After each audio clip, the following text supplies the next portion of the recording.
Okay, let's start. Hello everyone, welcome to my stream.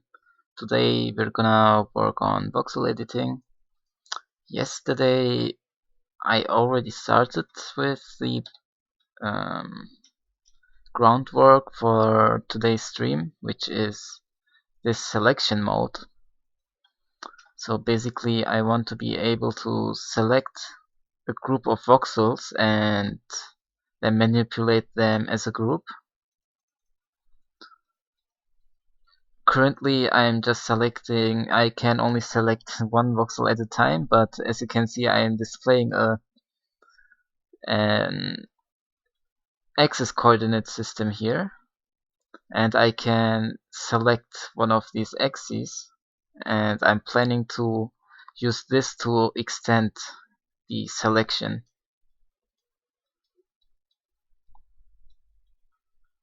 by selecting one axis and then dragging it along and thus making the selection bigger. And that is what we will start with. So right here is the intersection code for to find out which of the axes we are looking at. Then I could check whether we are pressing the left mouse button.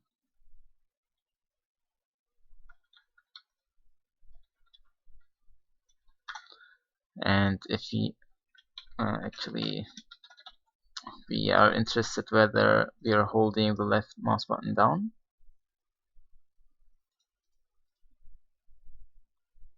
And this check should only happen if we are not currently dragging the selection around. So let me introduce a new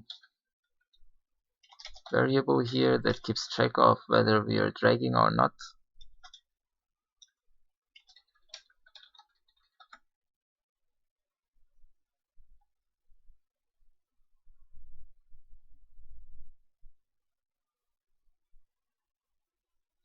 Okay.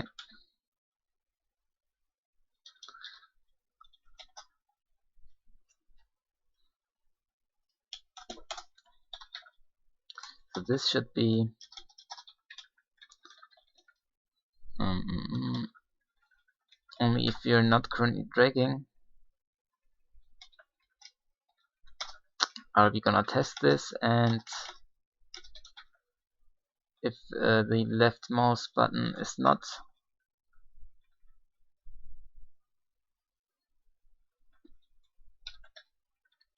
if the left mouse button is up, we're gonna reset that flag. So if this is the case, we're definitely not dragging anything currently. And if you're not dragging, we can do the selection again. And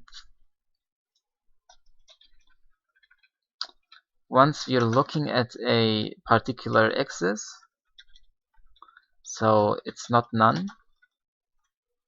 and the left mouse button is down, we're gonna set dragging to true,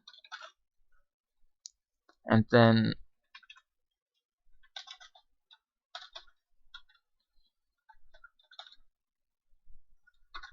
we're gonna handle the dragging.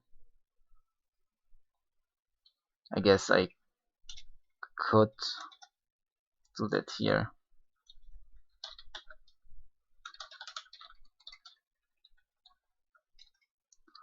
This to do we're working on.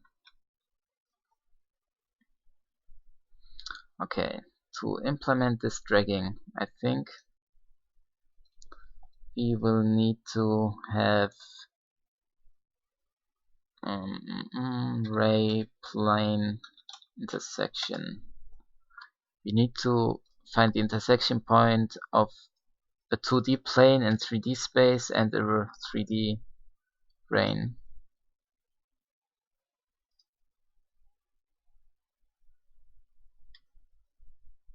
Yeah, something like this.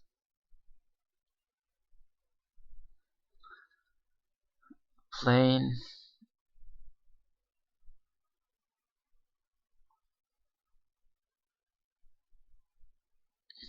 Set of points. Normal vector.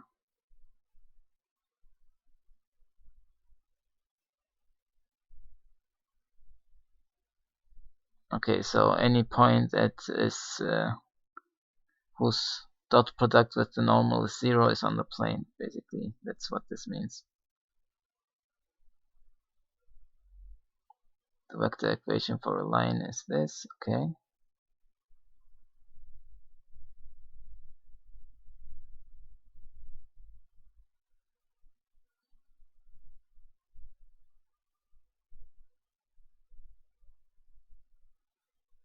So we're gonna do something like this.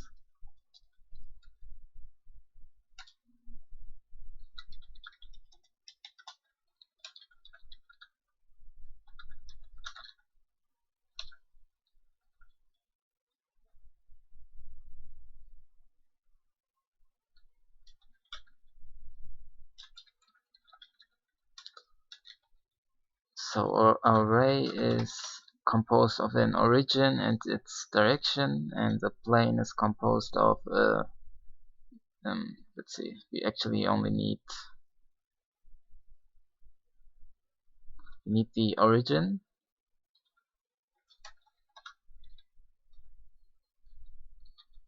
and the normal.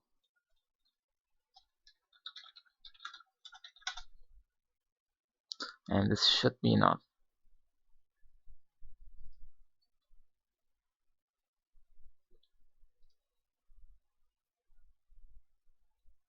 So P0 is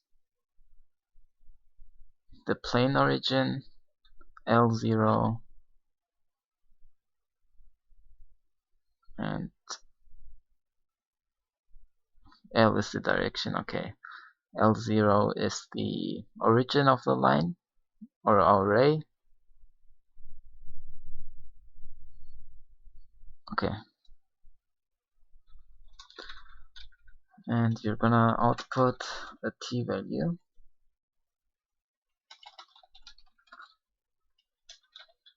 Basically almost the same signature as this code here. No, not reload.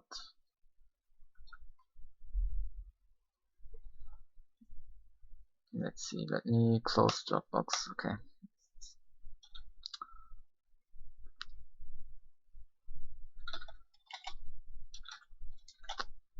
So we need to calculate the denominator, which is the ray direction dotted with the plane normal, and only if this is 0,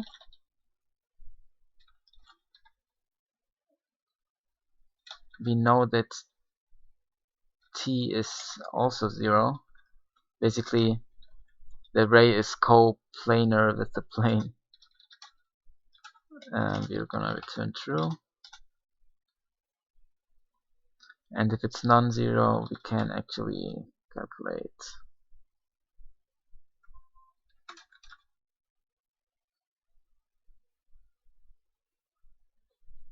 the intersection point, which is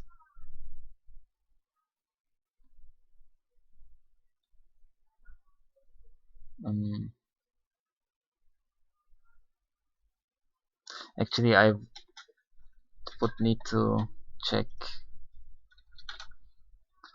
whether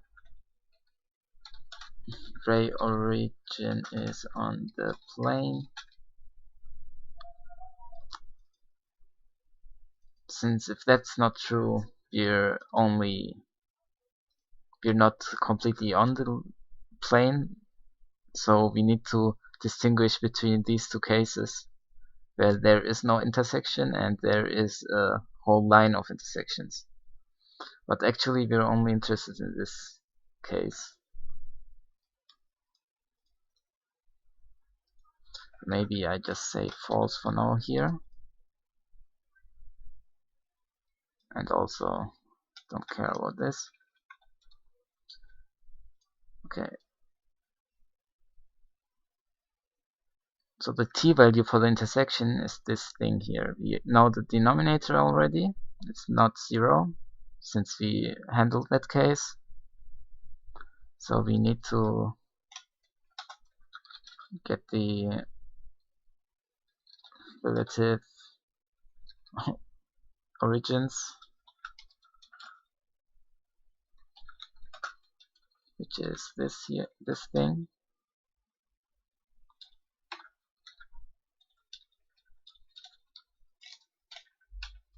We're dotting that with the plane normal, and then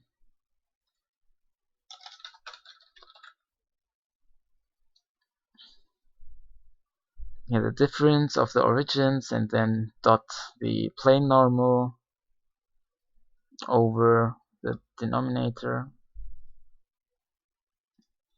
which should give us the t-value. And we're only interested in positive t-values since we are handling the case of a ray plane intersection and not a line versus plane. A negative t-value would mean the intersection is behind where the ray is oriented.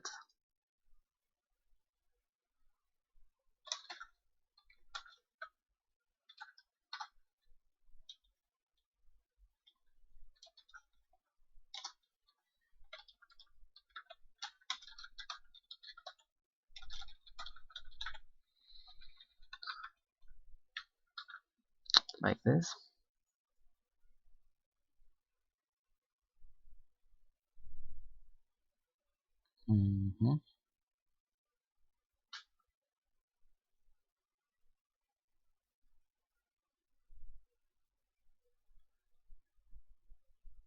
So about this case.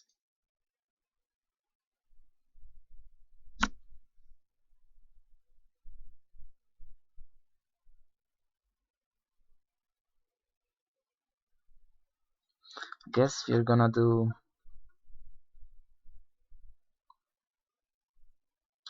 a vector projection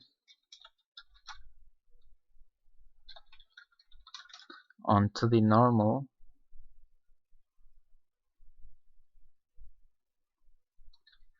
or a scalar projection. It's better.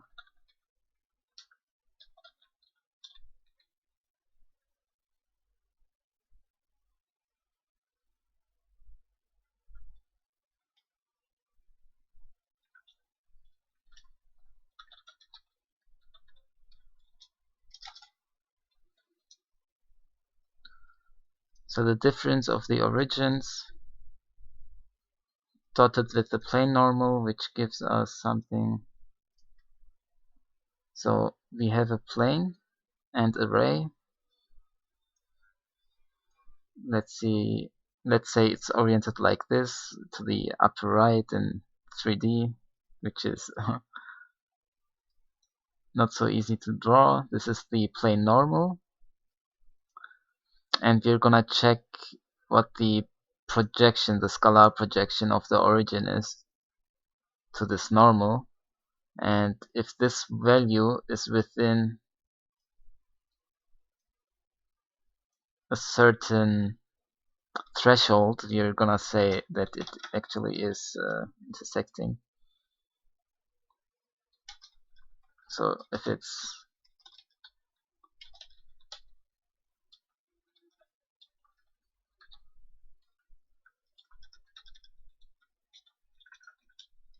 actually not equal, if it's in this range, we're gonna say that it's intersecting.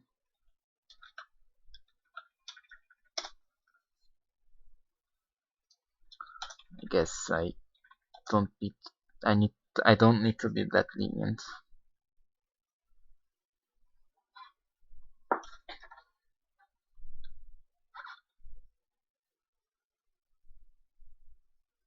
Okay, I think that does it.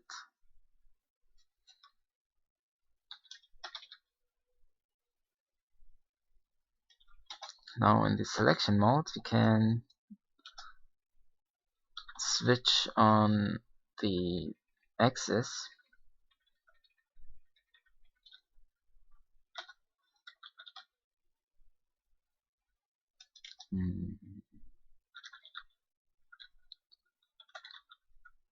let's say it's the x-axis.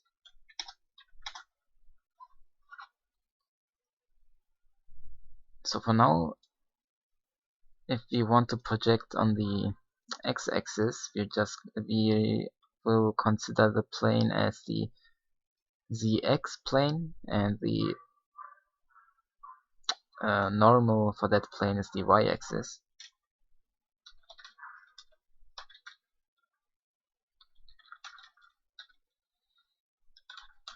So the y-axis is this. The origin is, let's see, it's just the min value.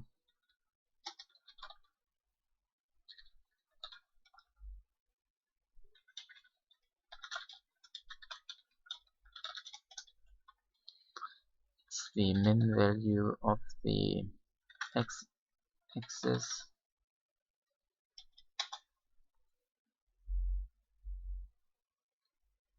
Then we're gonna do the test.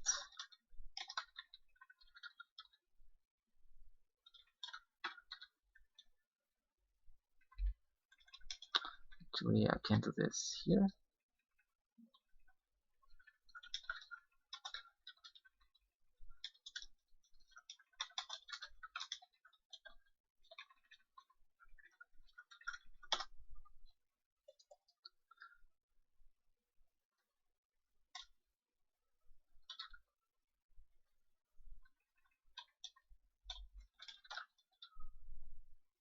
So the ray origin is the camera center. Do I have it here somewhere? Yes. The camera center, then the camera look direction, the plane origin and the plane normal, and we need the t value. And if this is true,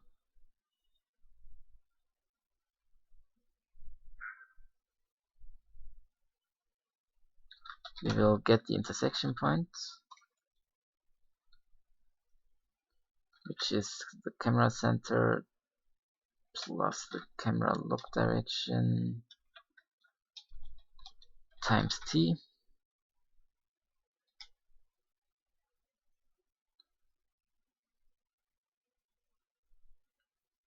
Since we know the intersection is on the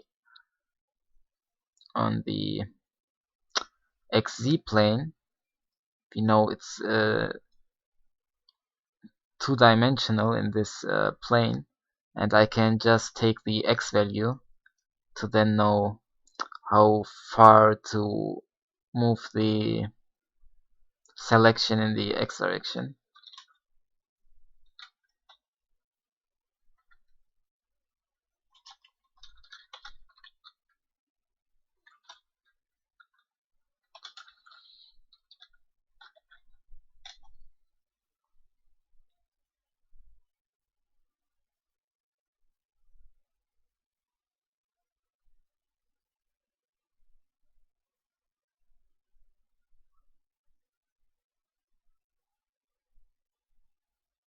And then somehow I need to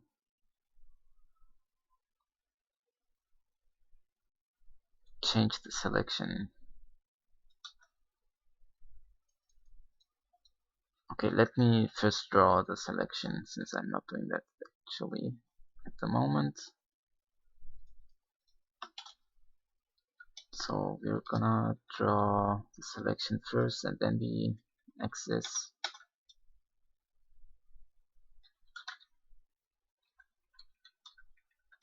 So the color should be, let's see, purple, red, green, yellow. We are not using blue.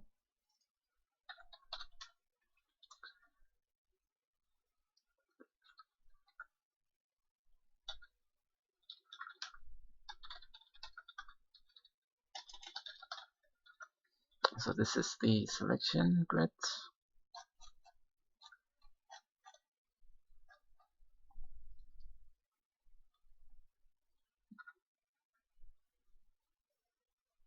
Then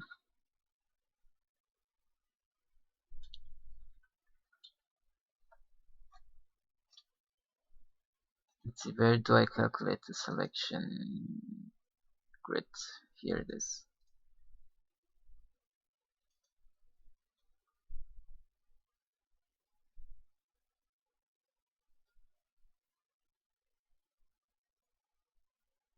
So this here also only should be done if you're not dragging. So this should also be here.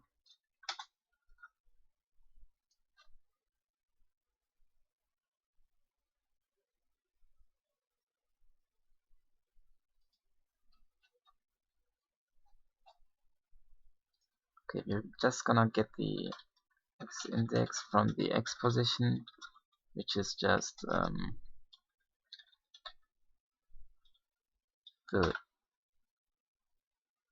this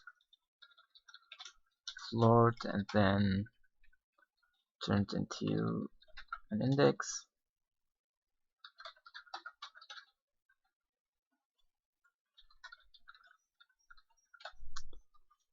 Let's try this out.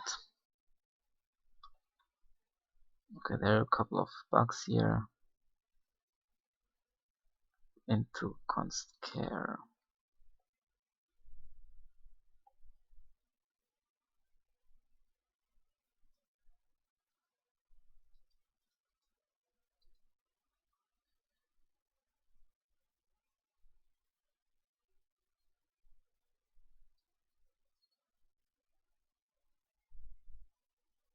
This can be stored in the char, so what's the problem?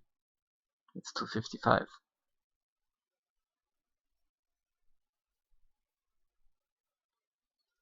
Truncation of a constant value.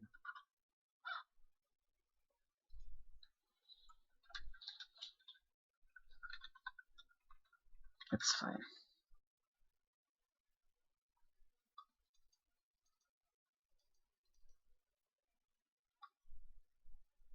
How is this truncation? Well, it doesn't matter.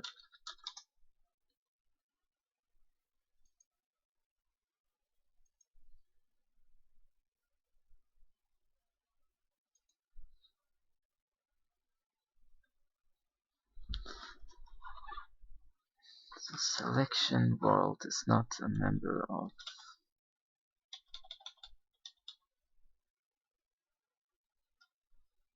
Okay.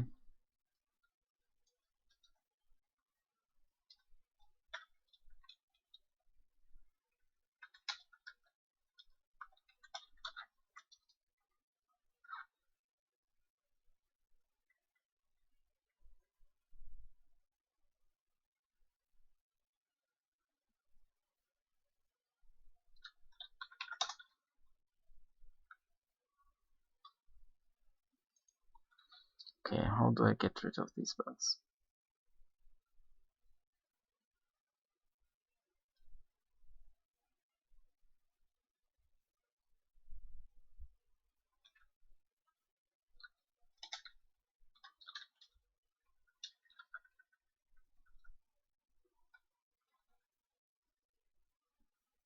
Cast truncates constantly.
Why is it saying this is narrowing? This isn't a narrowing. Well, this is looking ugly, but it's fine. Hi, I'm Lokic97. Welcome to the stream.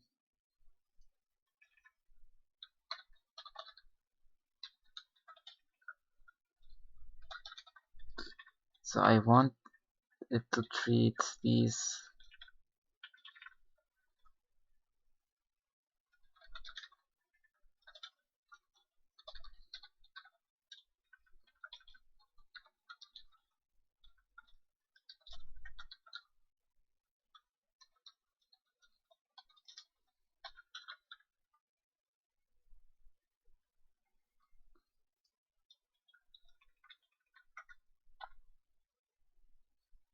okay. So no warnings. Let's switch to selection mode and oh, interesting.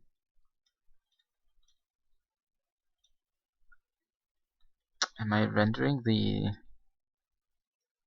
Yeah, I'm rendering the selection grid wrong. Okay, good. Let's fix that.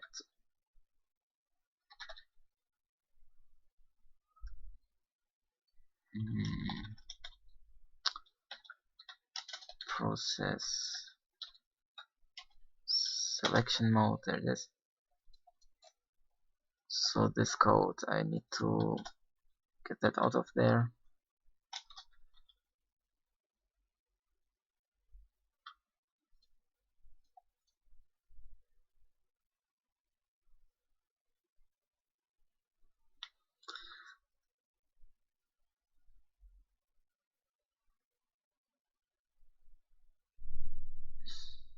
Logic? Do you mean like that?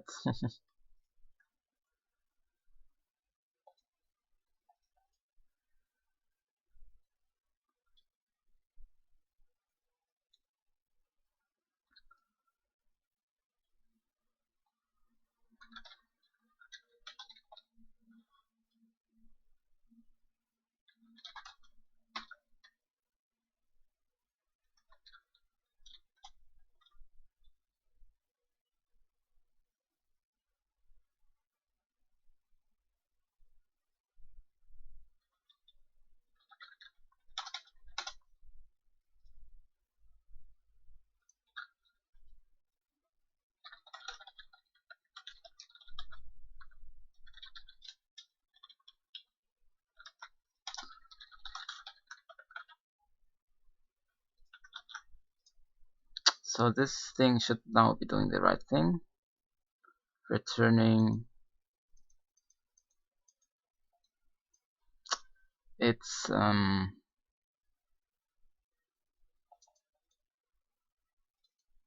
giving me the selection coordinates in both coordinates. And this thing we need to also call when rendering,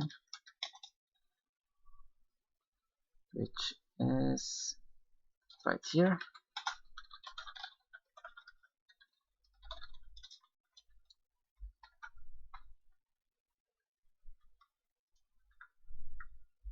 So now, okay, the selection is now rendered correctly.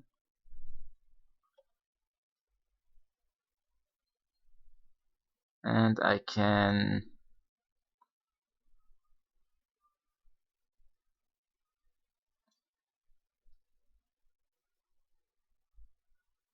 change the selection in the X direction. Okay, good. So now we are gonna extend that to the other axes.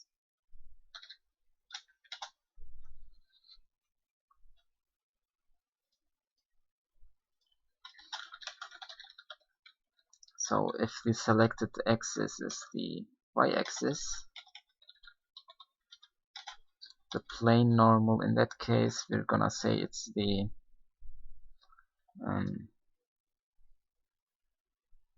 So we're changing the selection in this direction, and we're gonna just take the x-axis as the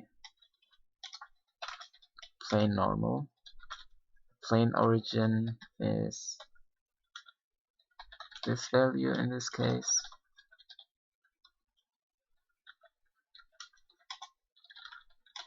So for this, so in z direction,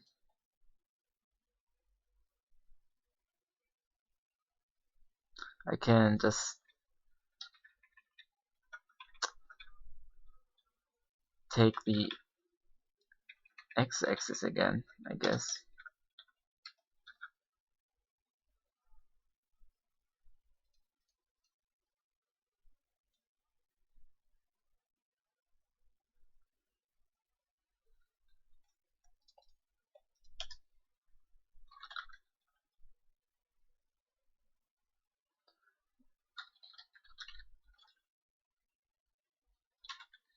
I also need to store which component I'm actually changing by dragging that axis. 0 means it's the x component, y component, and the z component. And instead of changing the component directly like this, you're gonna access it in an indirect way through the component.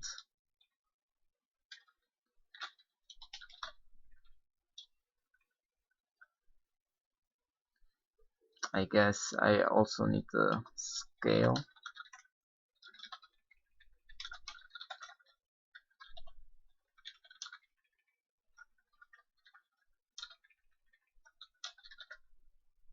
So this becomes scale. This is the same. We're accessing it through the component. This becomes just position, and this becomes just index.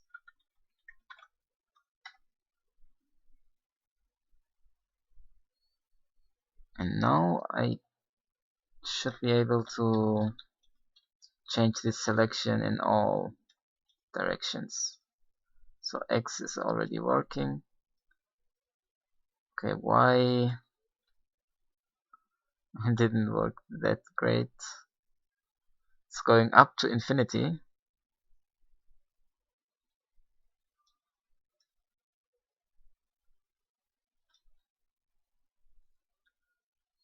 Let's test Z. Z also didn't work. It's going really far back. So X is working just fine. Kinda. No.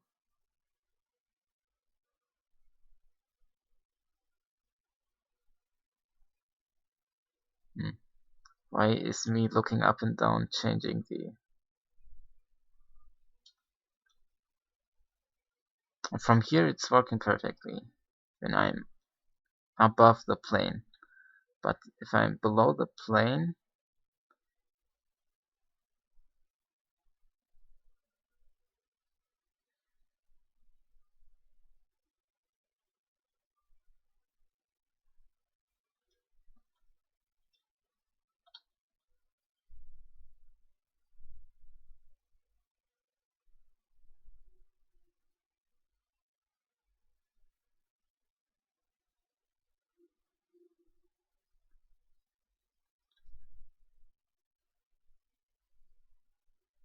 so I guess I don't want this to be array versus plane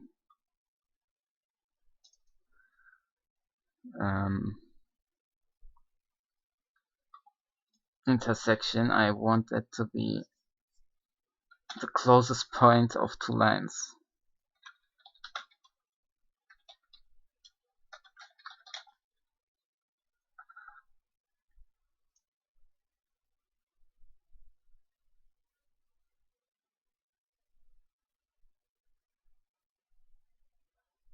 Right, we have two lines. I want this distance.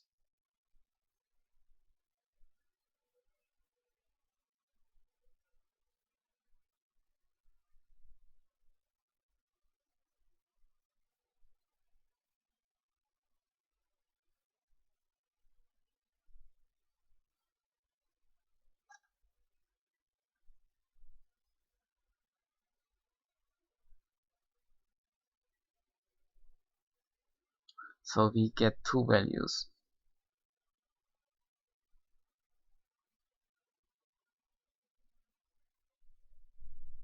What is A?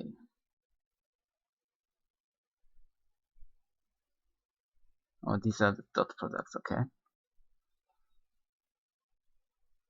Mm.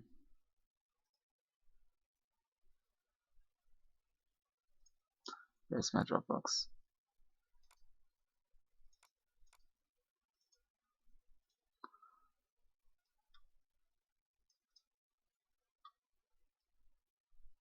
Oops, I didn't want to move that.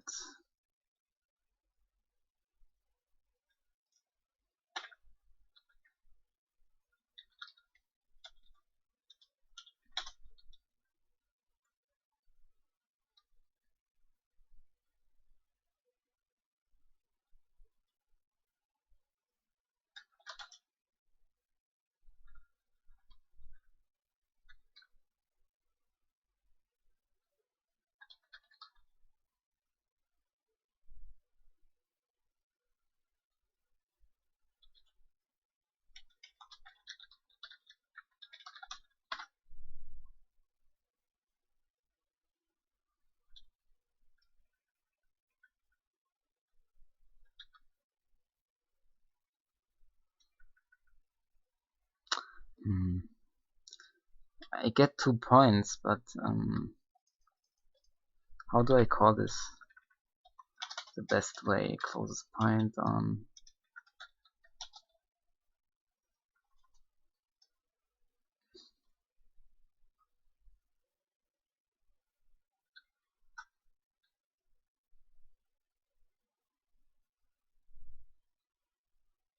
Not sure.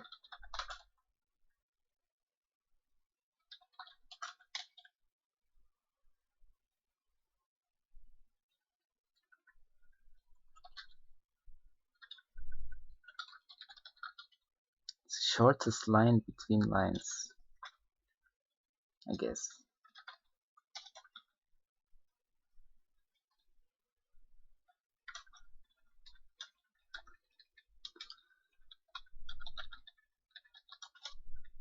And it's gonna return a line.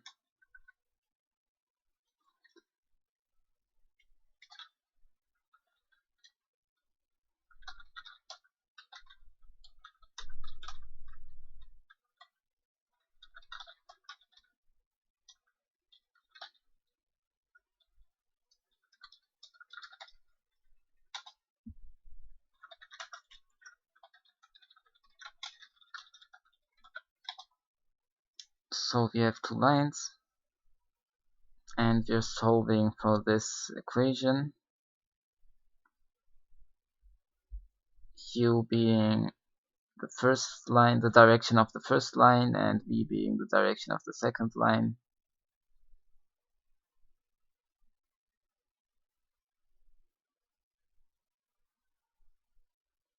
Okay, what is W0? W0 is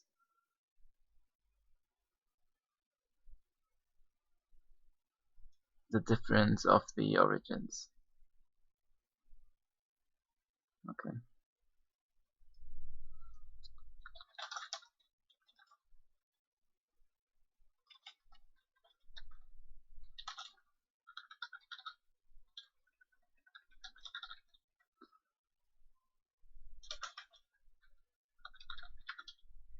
Actually, let's say start minus A start. So P equals A in our case.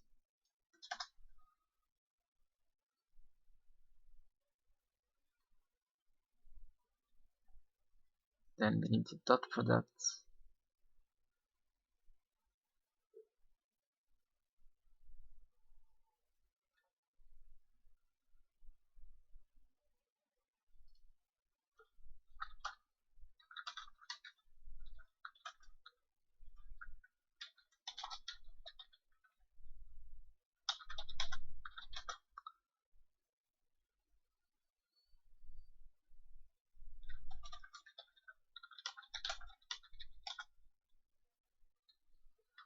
QV, VU is the same as QV.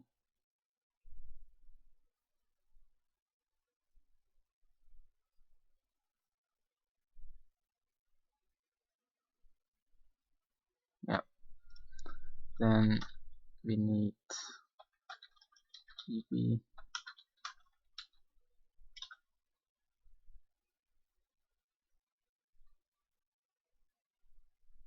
Q dot the difference and V dot the difference. Okay.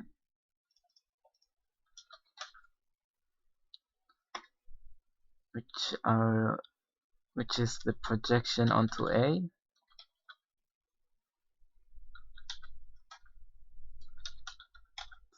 and the projection onto B.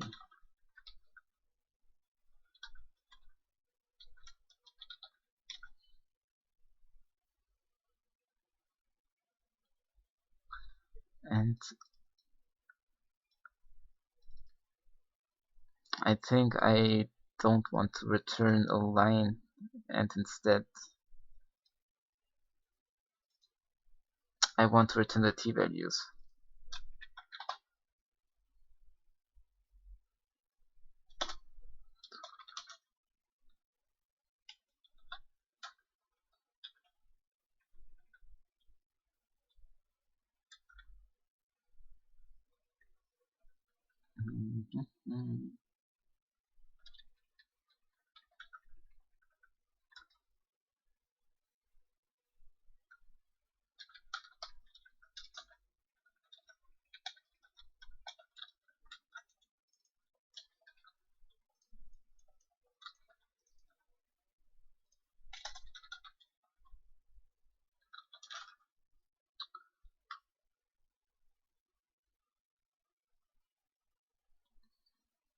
So this thing is BE, which is AB times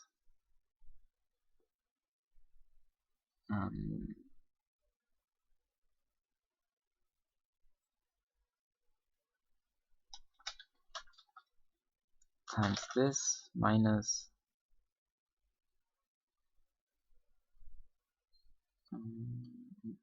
BB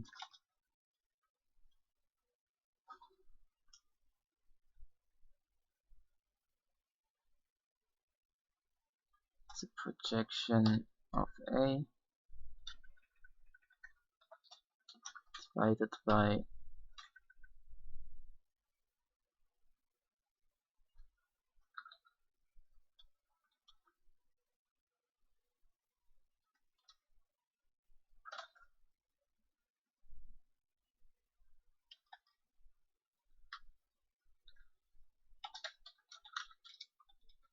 this thing here, and the denominator is the same for both values.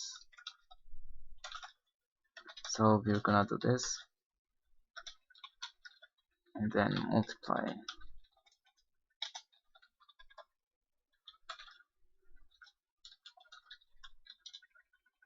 So for the second we have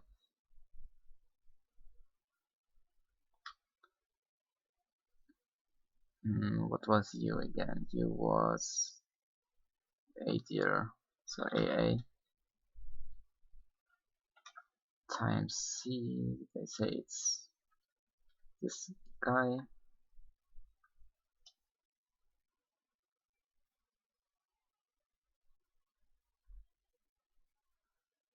Wait, no, what I'm looking at.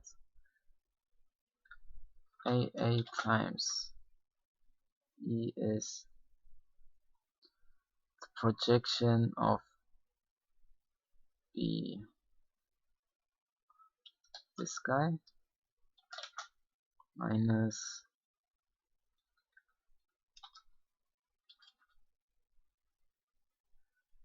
D is the projection of the difference onto A, it's PA.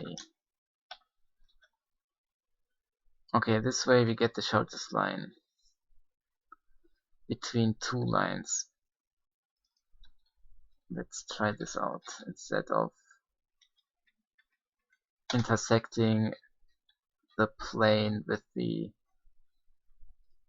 camera.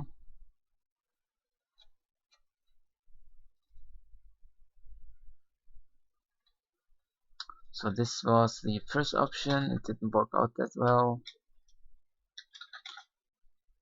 The second option is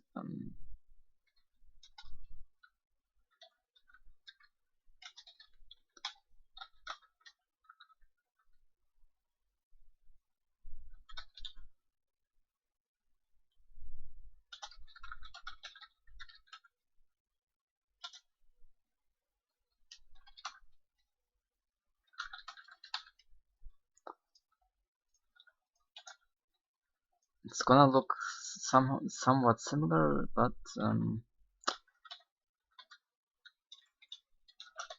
so for the x-axis, we know it's the x-axis.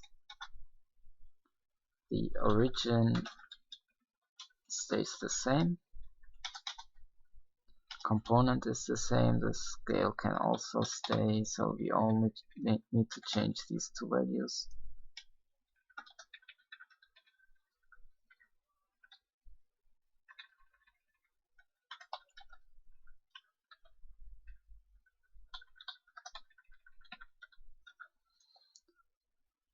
So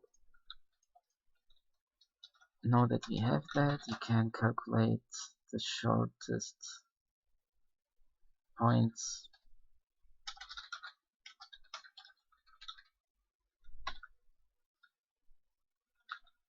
So the first line is the camera center and the camera look direction, and the second line is whatever we just set.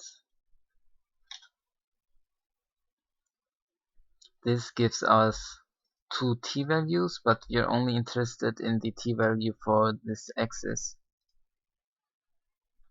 which is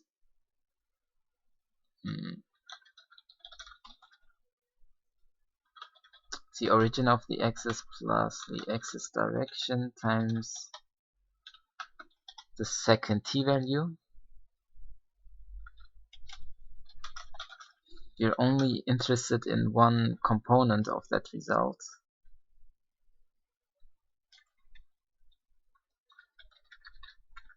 which is the component we set here. So for the x-axis it's the x value, for the y it's the y value, for the z it's the z value. I'm gonna calculate an index from that, just like here, and then we're gonna set the selection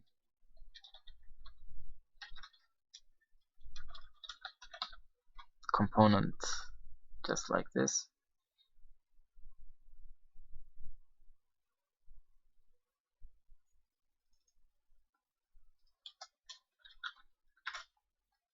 So we should initialize them.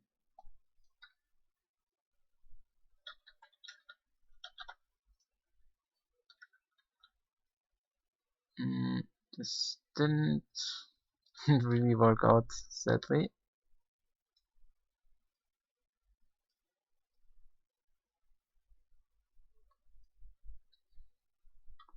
So something went wrong.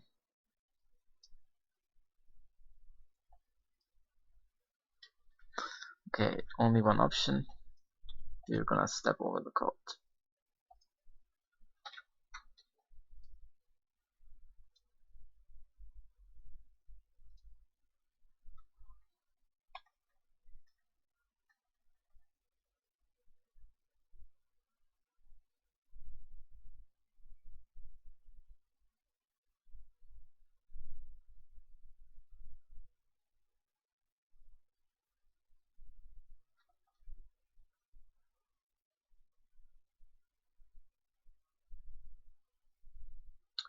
Okay, these values are way too big.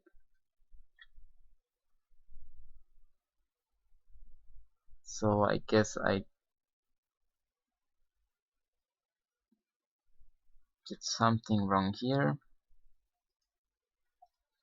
Let's see. These are the t values.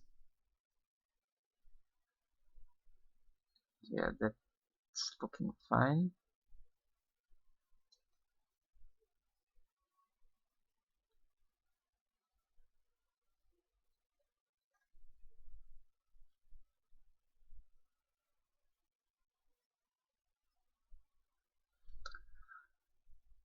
So W0 is just the difference of the start values. So let's call that W0. So A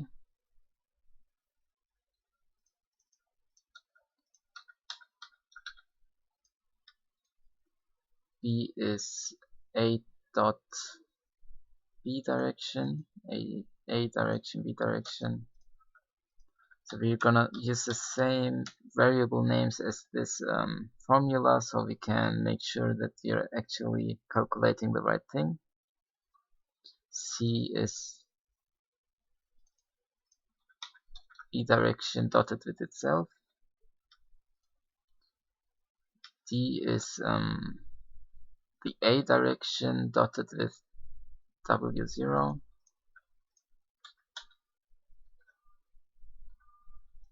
And E is,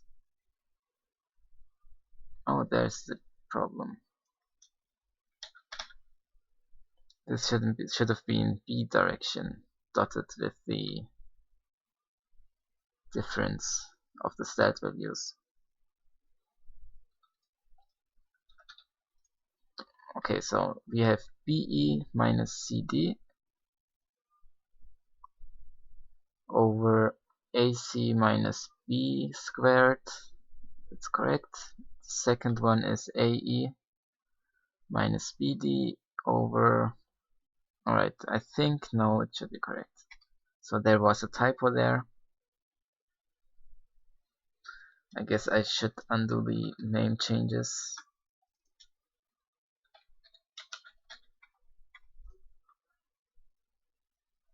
Since these names are slightly, they make slightly more sense.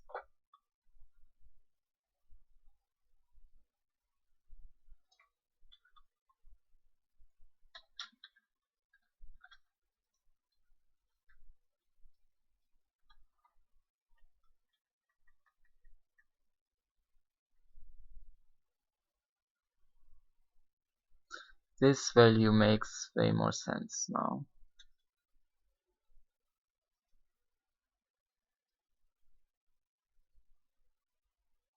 Although the sign seems to be the wrong way. No, for the x-axis it's fine. Yeah.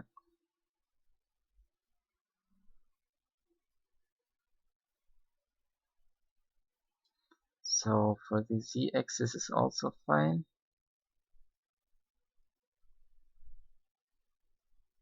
So when going along this line it works really well, but if I look somewhere different, it's not working that great, which makes sense. So I guess I can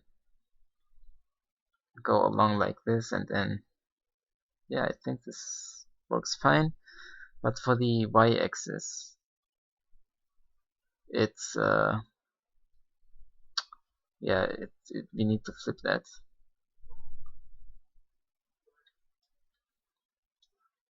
which makes sense because we are calculating the shortest line in both directions, and the voxel coordinate system is flipped in the y direction.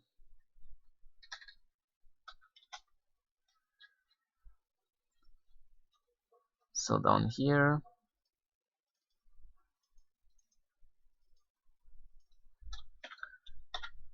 let's use a negative scale value.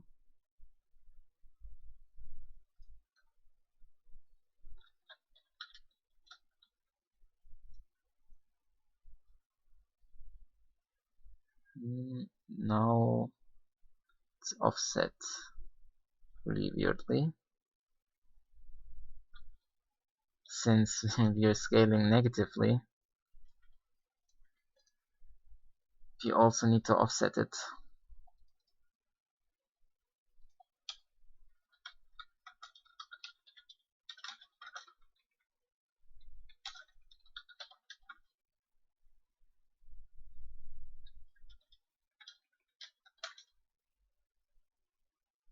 Which is the cell count.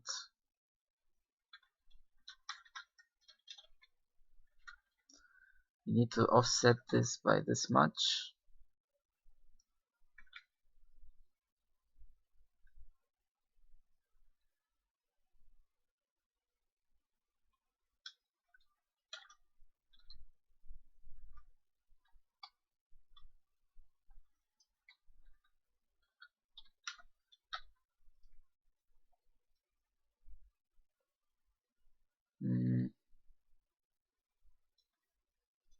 Didn't work quite the way I expected it to.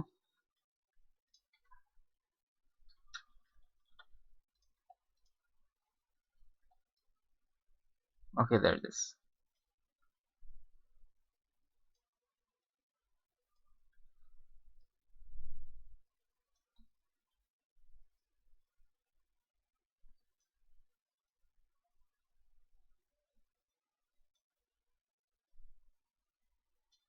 So the next issue is when I'm clicking on the axis, it always resets the selection to where the mouse is, and actually I want to change the selection additively and not just set it to where I'm looking at. So I should be able to make the selection bigger and bigger with this motion, and currently I'm just resetting the selection, but otherwise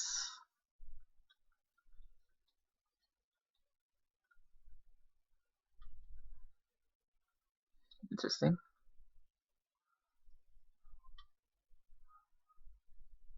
It's kind of working nicely.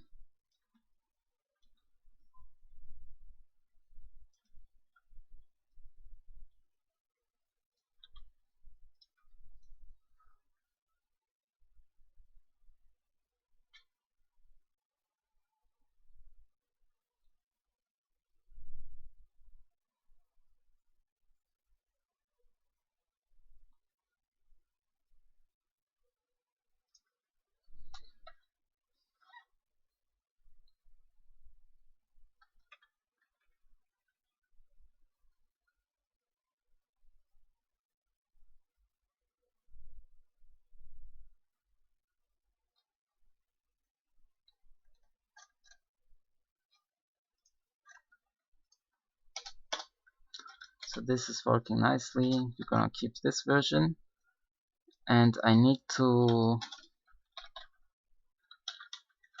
see if we just began dragging the axis, since we need the initial value, the initial t value, to calculate how much we moved along the axis. So we're gonna store the initial t value.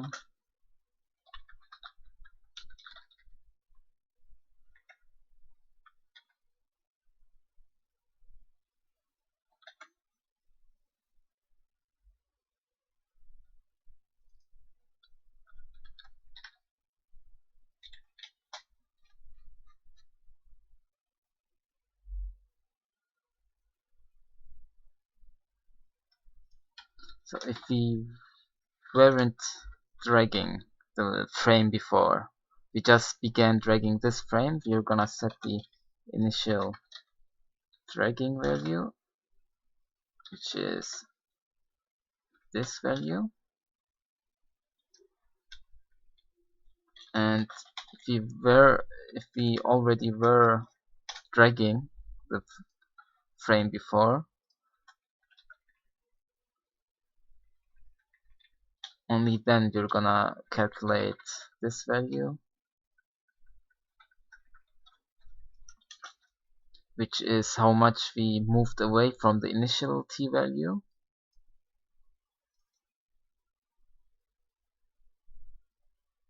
And then we can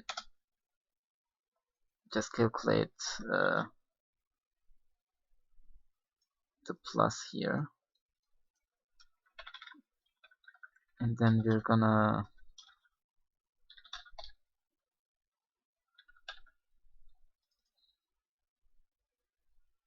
set this value to what the current t value is. So I guess I can change this name to last dragging t, since it stores what the t was the frame before. So we can always keep track of how much we moved the selection. Not working quite as expected.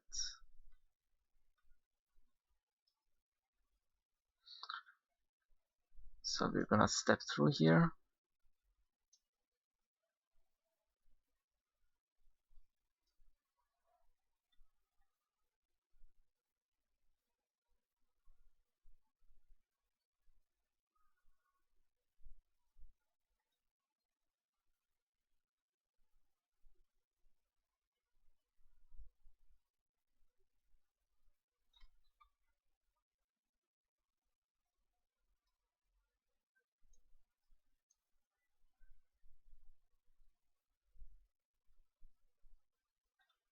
This is weird.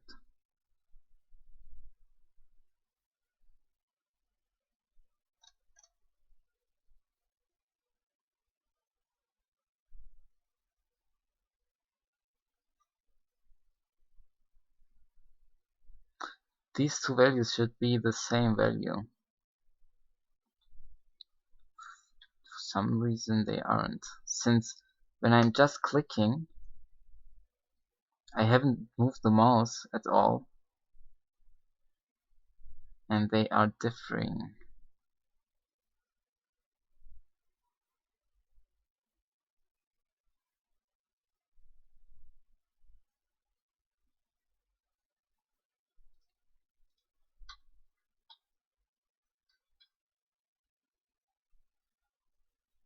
Oh yeah, this check is totally wrong, that's why.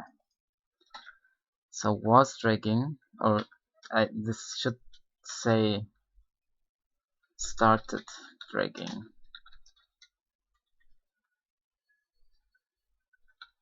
Which means we weren't dragging already, and we are just starting to drag now.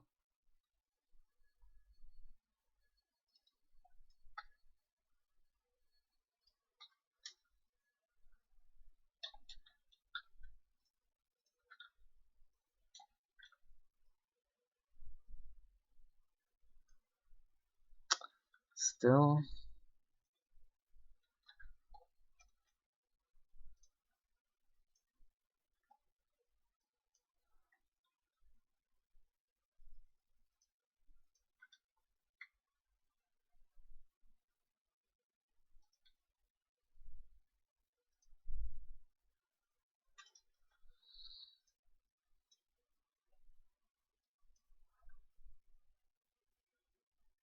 yeah, they are the same value.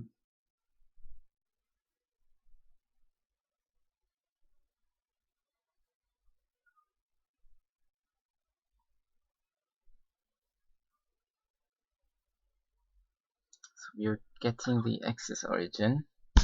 Oops. Sorry about that.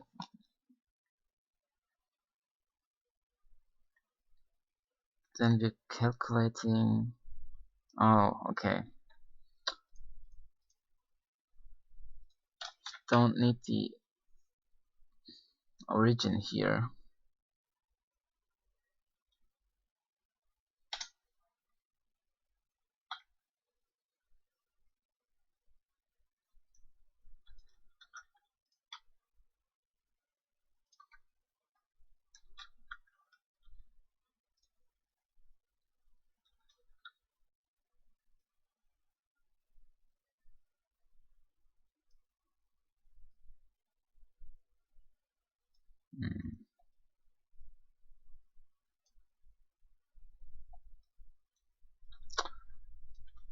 Not quite working.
I don't have a breakup.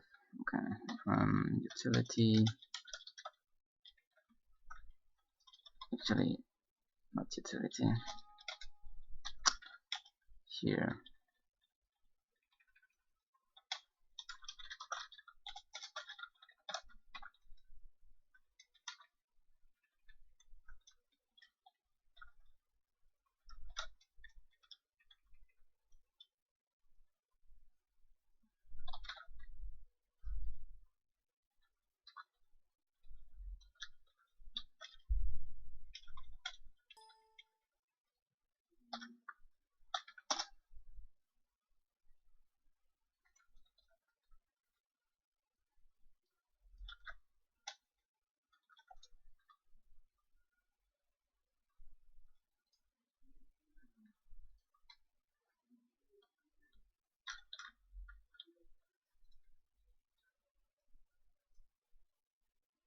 How is this already?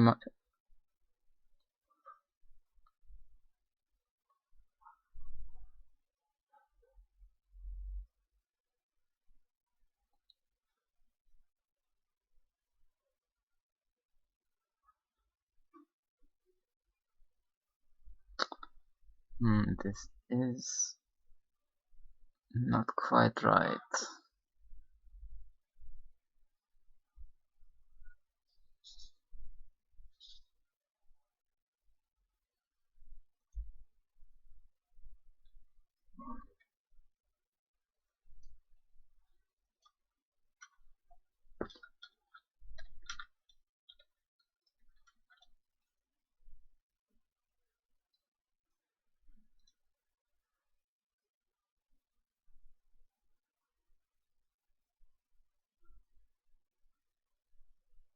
Why are these different?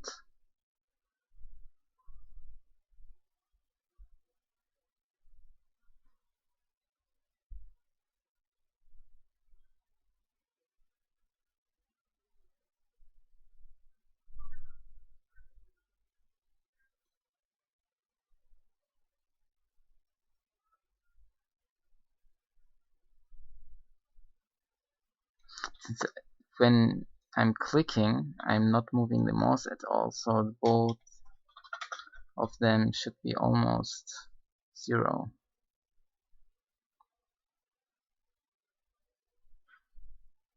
So what I should be doing, actually that is fine.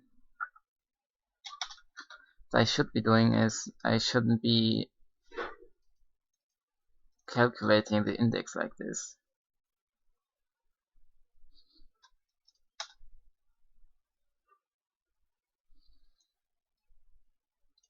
I should be getting the selection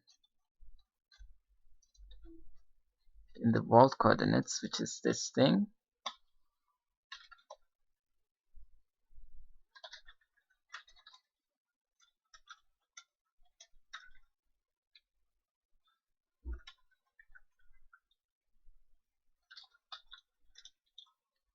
This we're gonna move by the delta, and then we're gonna calculate the index,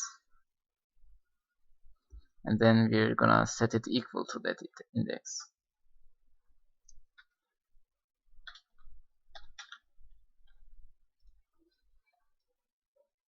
Okay, this is almost working, although we're always making this bigger,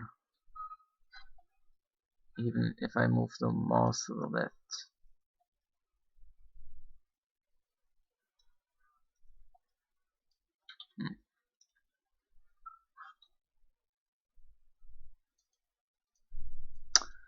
So we're gonna not do it like this.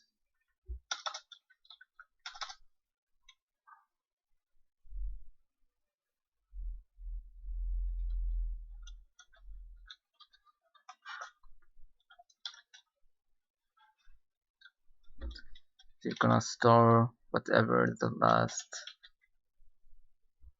position was, instead of storing the delta value. And then over here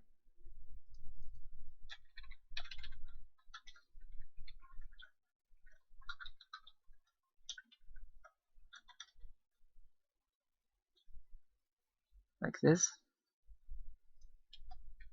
and then the delta is this minus whatever the last position was.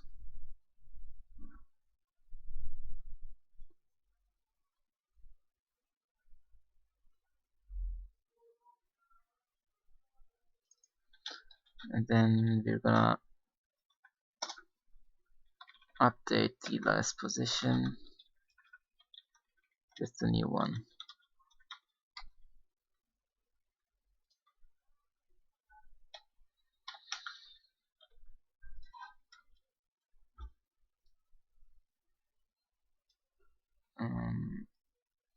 Nope.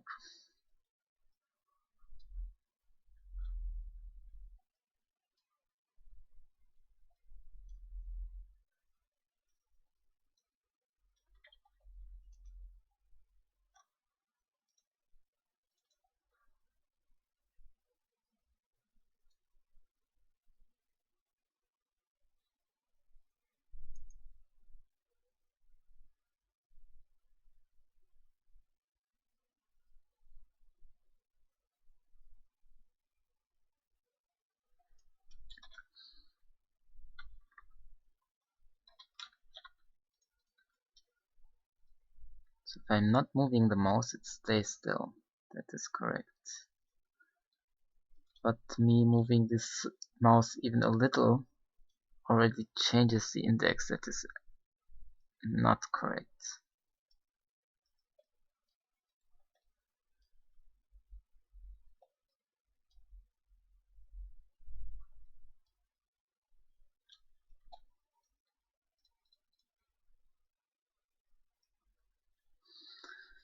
Okay, we're storing the last position.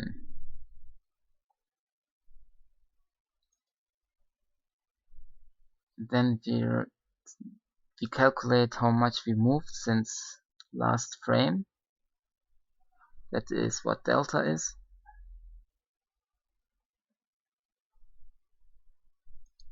Then we change the world coordinates of the selection by that delta. We turn that into coordinates, into index coordinates.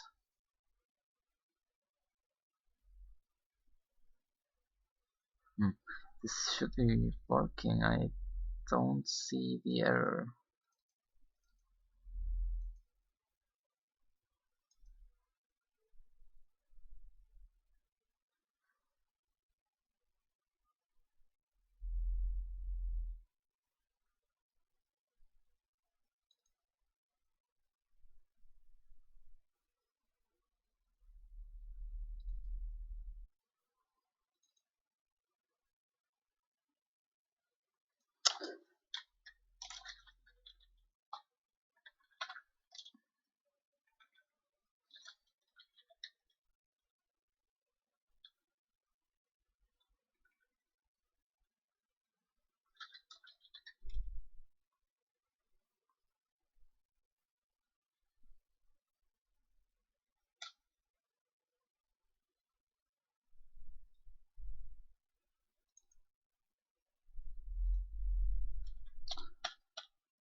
Wait, where's the debug?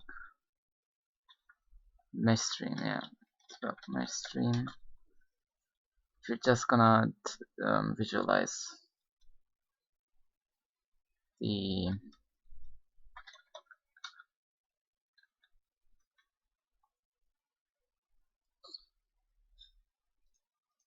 whatever it thinks the last position and the current position is. So we're gonna use white. Wait, what color don't I use? Let's just say green and yellow.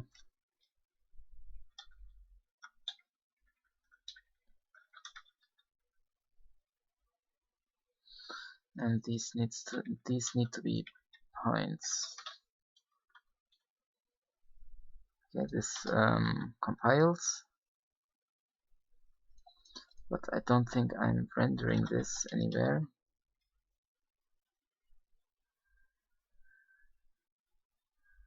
No, I'm not rendering it.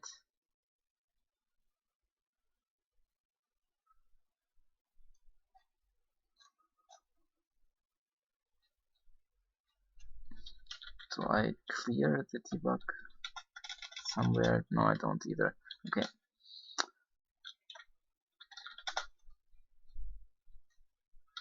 Update and render.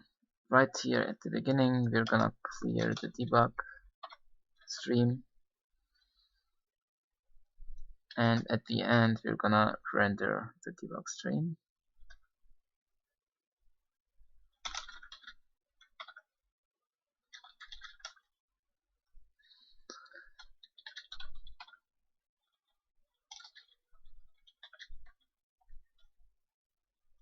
Okay.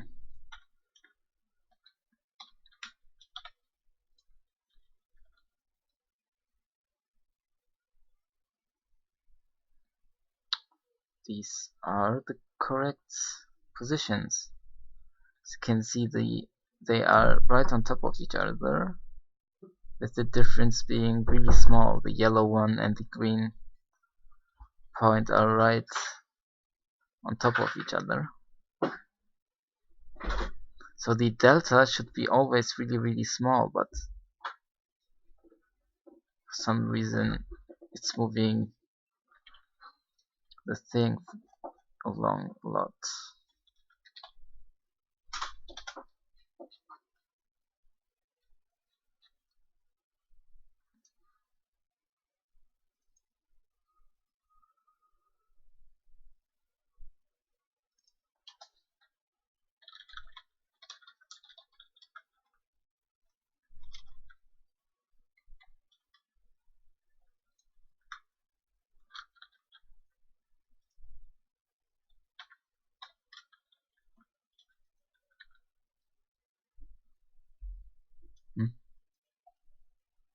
If you're not braking,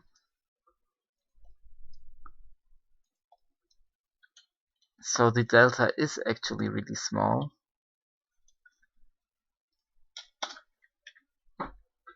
So the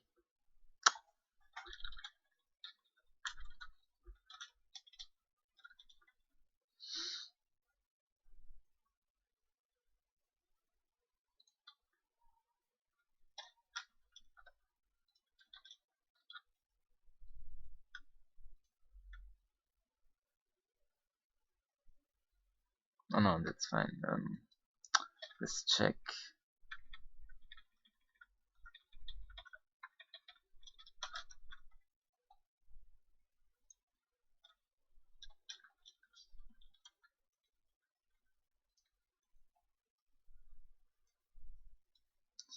So the delta is really small.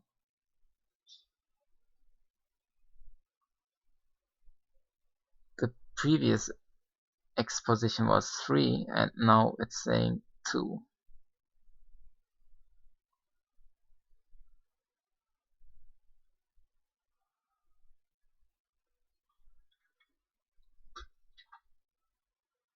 Oh, I think I know what the problem is.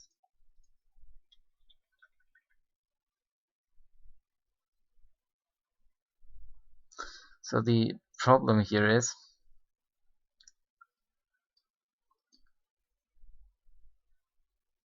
we're turning vault coordinates directly into indices, which means we are encoding the range of values into a single value. So this is 0, this is 1, right? We're turning floating point values into a single index. So this one would be 0, turning this range into 1. But the vault coordinates at the beginning sit right at the edge.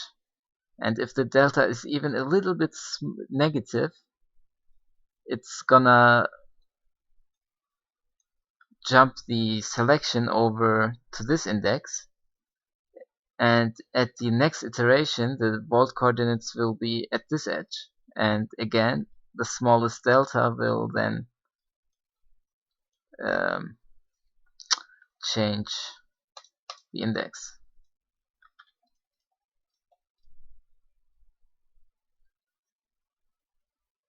So that is not something I wanted to do.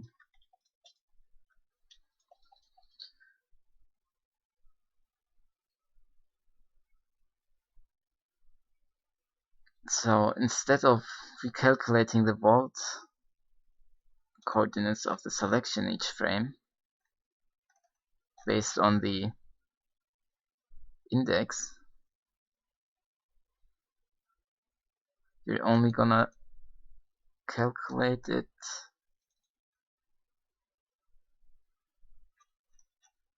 if you're not dragging.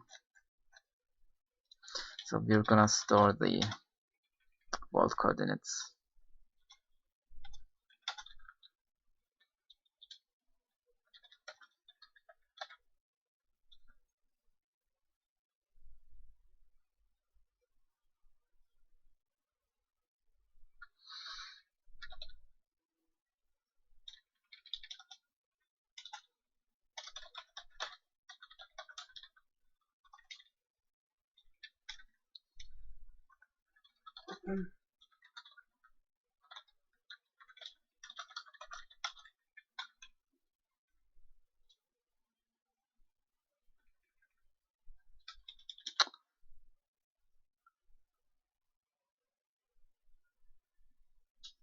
Nope.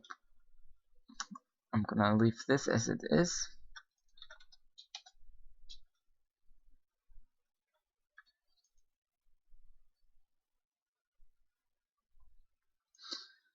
So this, I'm gonna change the name of this function to calculate this vault selection, the selection and vault coordinates. And I only want to recalculate it if we are not currently dragging.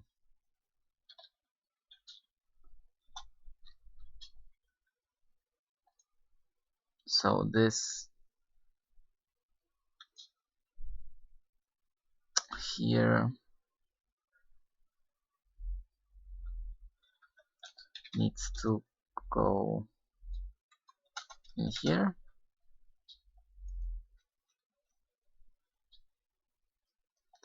and here we're gonna use whatever we have stored in the voxel state.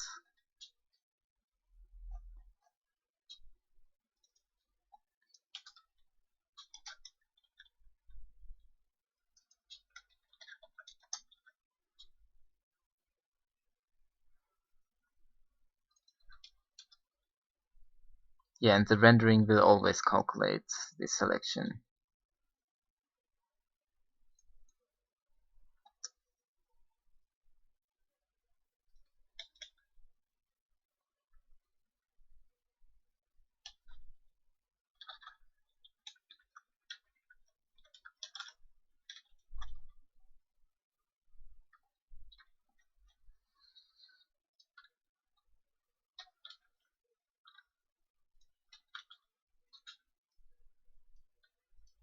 Okay, let's get rid of that break.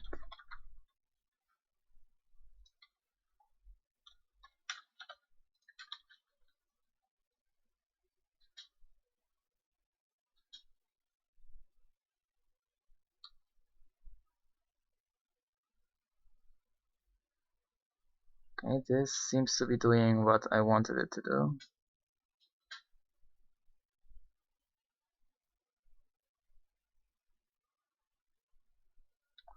Except in the negative direction, it's now offset by one cell.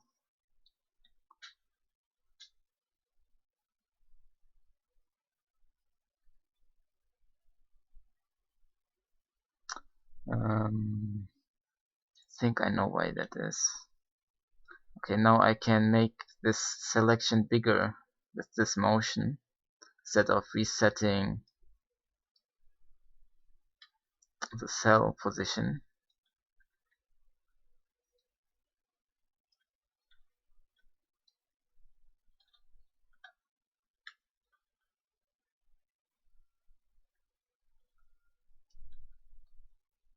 Let me check. Can I do it in the Z direction? Yes. And Y? Nope, it's offset. Where do I add the offset here?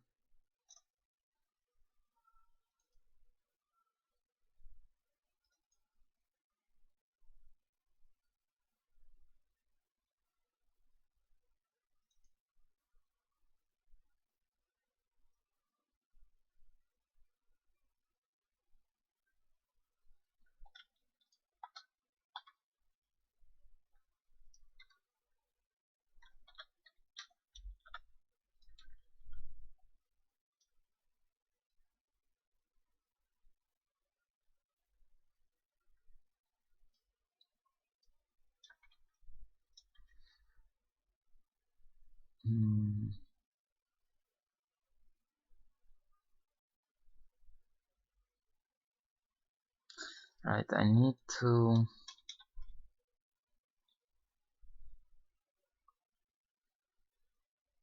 No, I am scaling it correctly. Is the offset wrong?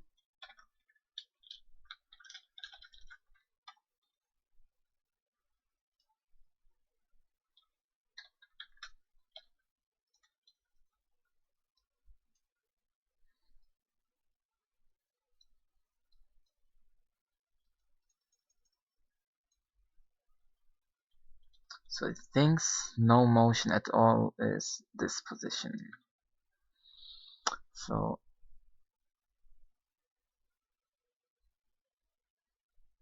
I have to add the offset here too.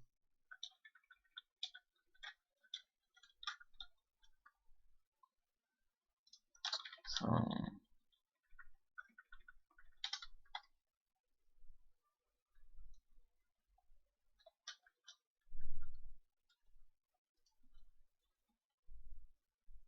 okay, there it is.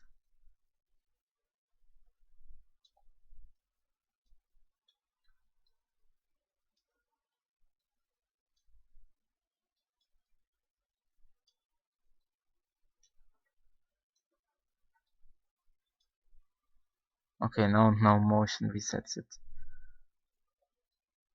like this. No, it's not yet correct.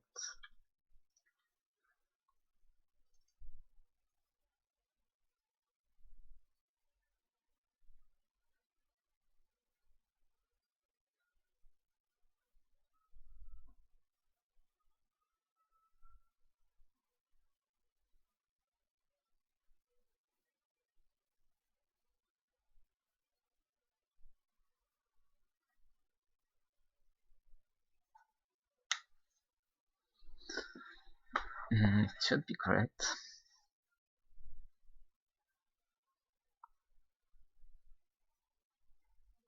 So the offset here isn't needed.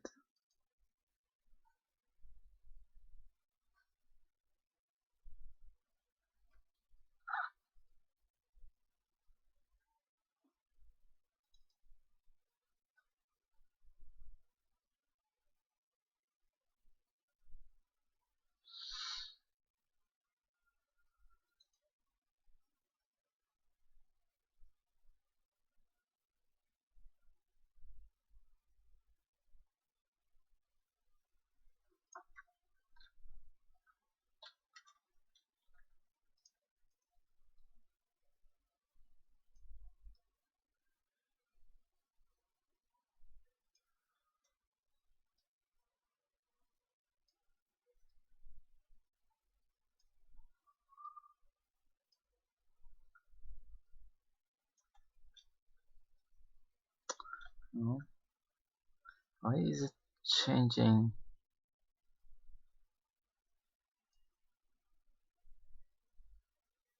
right off the get-go? Just clicking sets it to 0 height.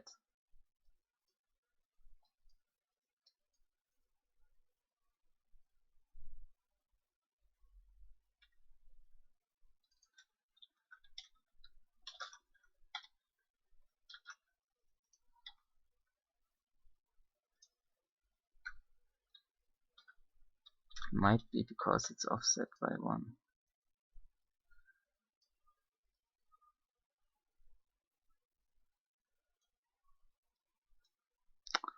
No.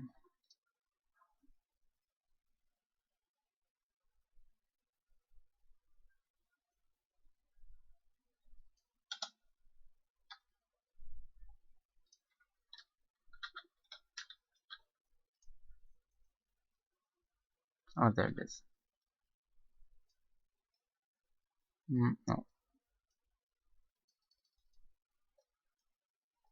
It resets the height each time, but not in this X direction.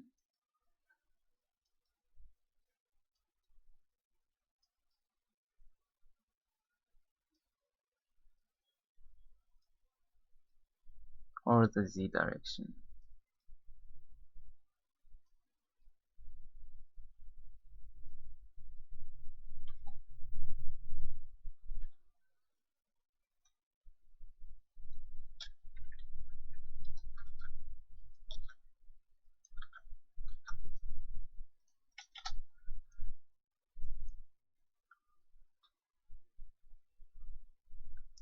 So what I'm doing here is I'm setting the vault coordinates into index coordinates, since the voxel is just a grid of cubes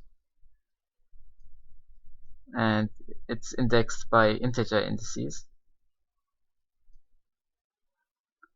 but the selection is in vault coordinates, so they can be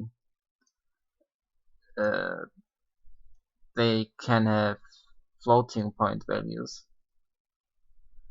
So here I'm remapping the floating point coordinates into integer indices. The scale being it maps the cell width or height to a single value.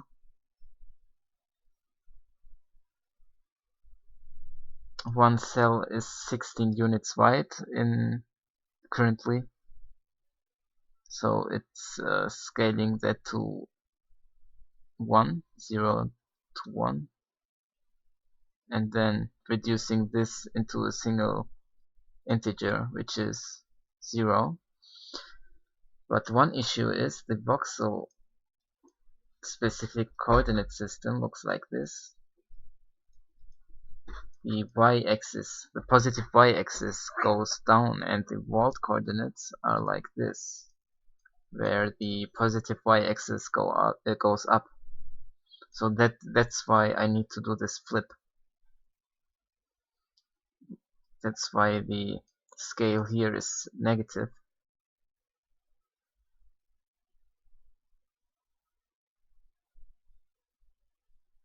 Actually, this negative is wrong. It doesn't need to be negative.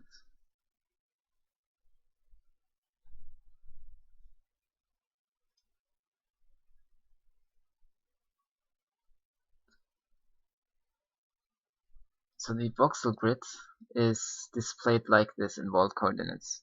This is the origin. The origin being this point here. And if I selected this cell, I need to map this vault coordinate to the index 0. And that is what I wanted to do with this offset. I think the scale might have been wrong. That can stay positive, I think.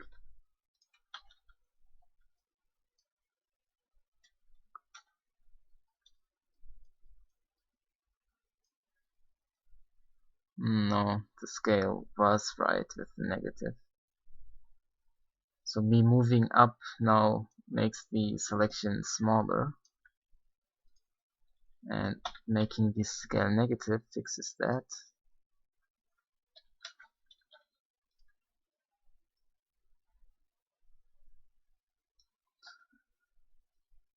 But this one is weird.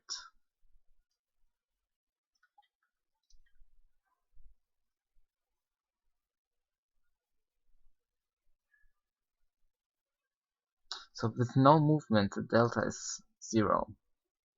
I am adding 0 to the wall coordinate, and when calculating the index,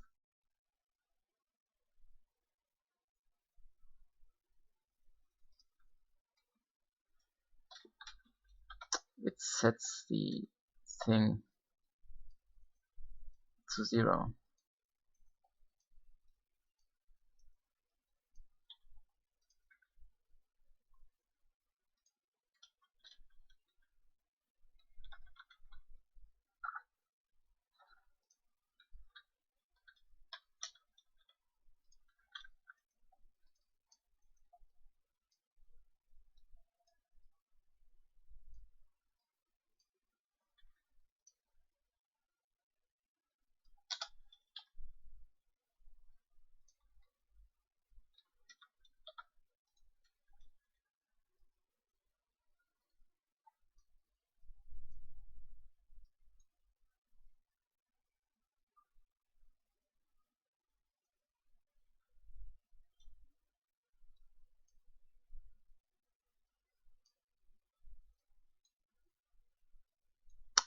What's going on here?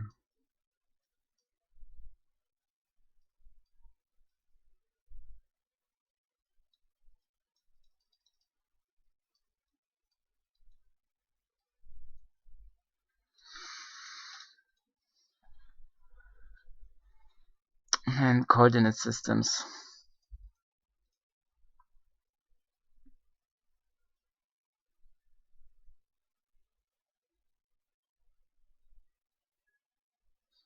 So let's make this explicit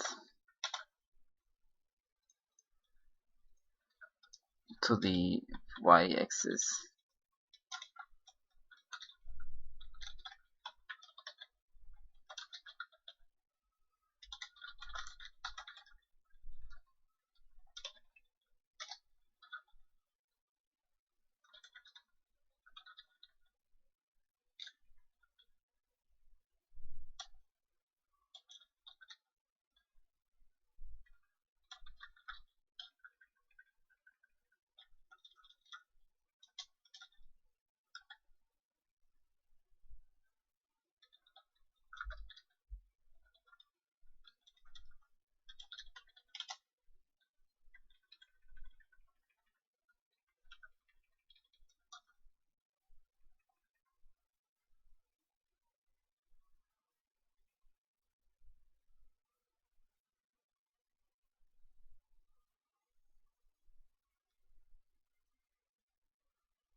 Is it because my selection is upside down in the y? Is it because of this?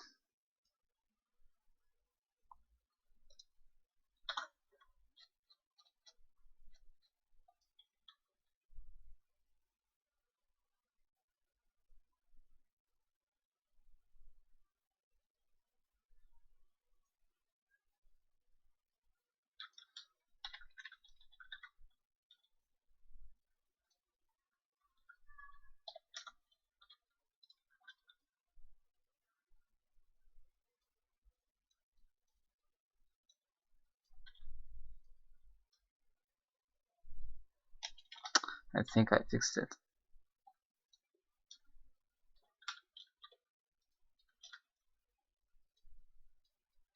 There it is. The problem was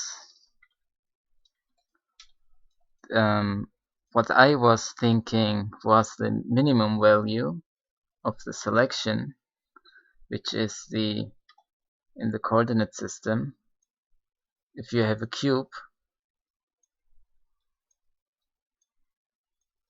right? This is a cube, a really shitty looking one, and this is the coordinate system. The min vertex is this vertex here, but I had it wrong, where I had this vertex as the min here, but when setting the min of the selection index, I was always setting the min of the index-based selection to the same as its max. That's why it was always resetting back to a height of 0.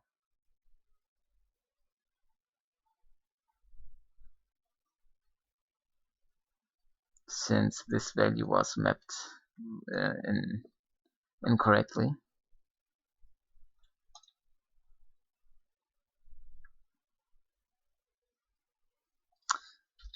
To make sure that it's now correct, calculate. So this swap here was wrong. And I thought I had to swap here because the bottom needs to be smaller than the top. And I thought it wasn't, and that's why I swapped. So let's assert that this is always true. If it is true, that swap was unnecessary. It's not.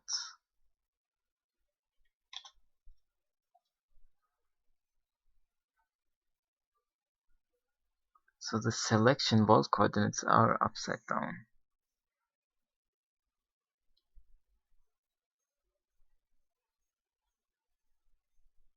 But for some reason, then... Oh, of course.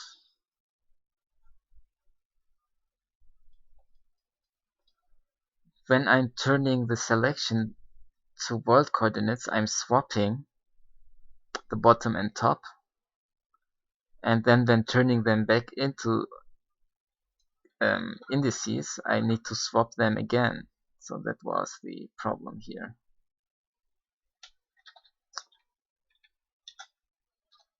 So I'm not doing a swap.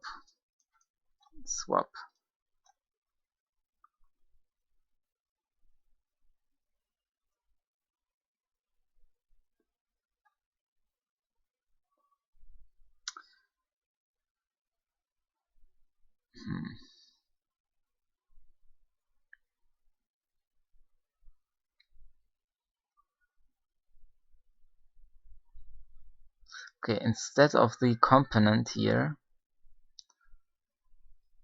being an offset into the elements of min, I'm gonna make it so it's an offset, or it's the index into the element of this vault selection axis aligned bounding box itself. And the offset here is just gonna be a float, a single value.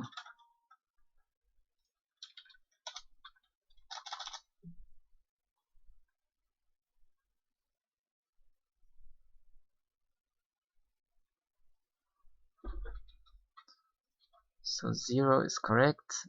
For the y-axis, the component needs to be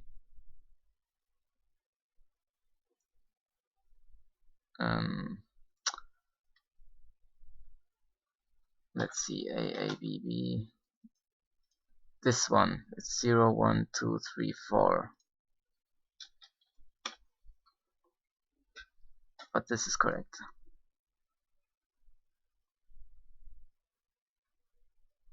So getting the y value of the max for the y coordinate is the same as swapping the min and max values before getting the component.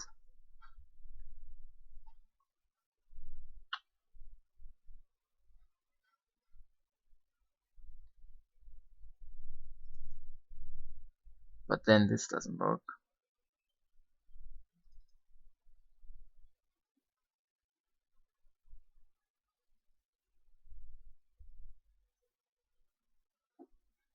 So let's have two components.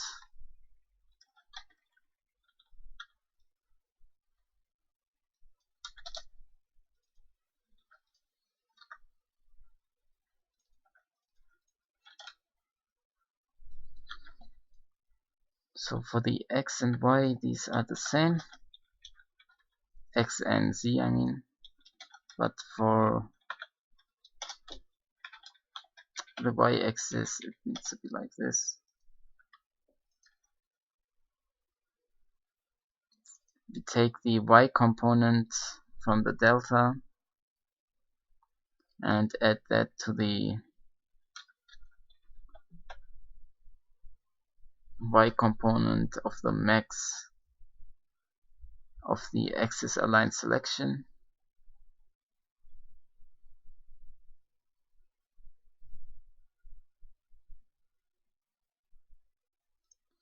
Then I don't need to do this anymore.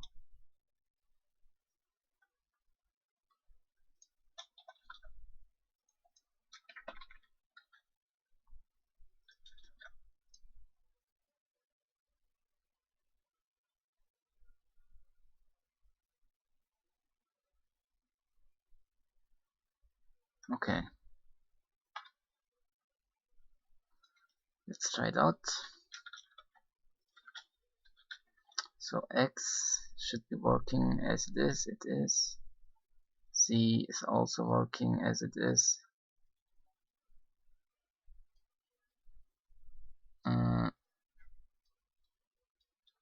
The y isn't working.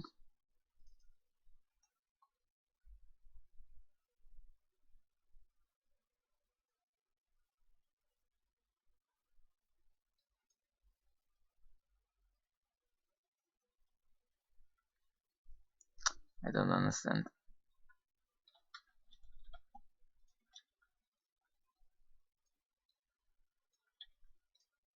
How is it that both do the same thing? Oh, this needs to be component back, that's why.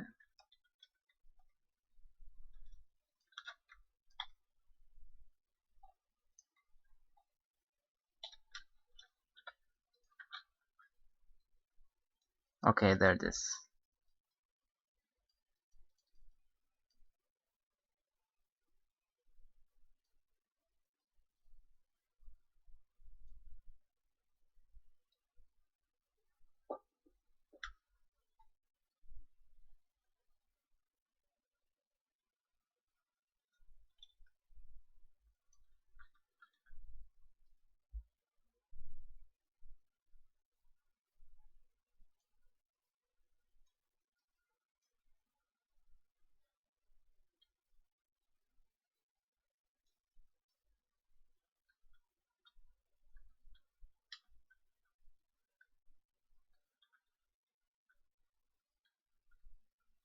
Okay, I think this is working now.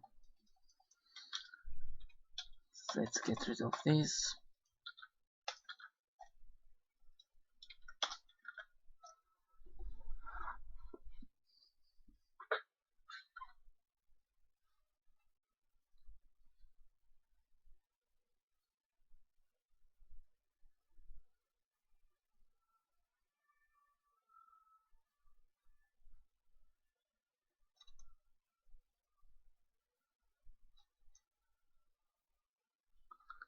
So now I can do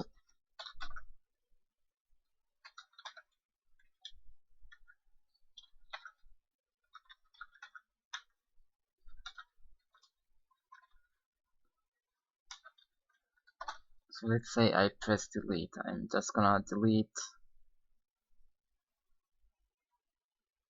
all the voxels in the that we have selected. Well, there's my voxel state. This is my voxel grid. It's just called voxels.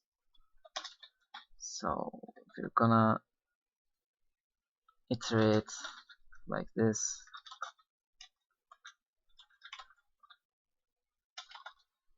There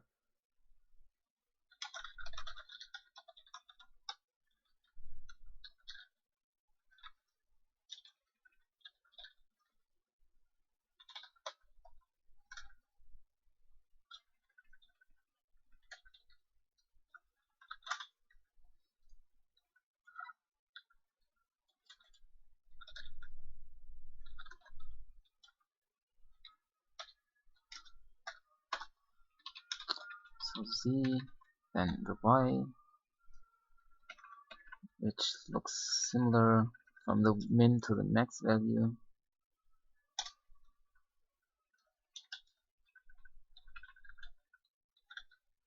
and then X,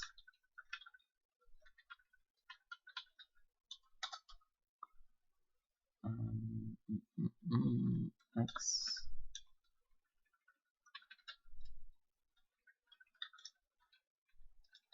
then we're gonna say get cell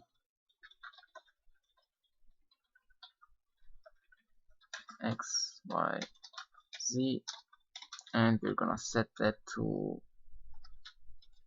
voxel type empty.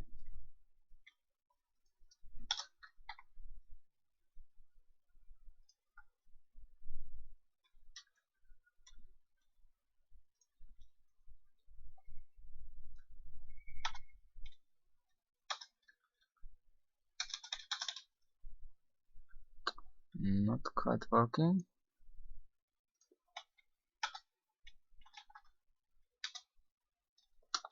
So what's the selection? The left is 2, the right is 6, that's fine. Bottom is 4, top is 5. Okay, that is upside down. Oh no, wait. The bottom should be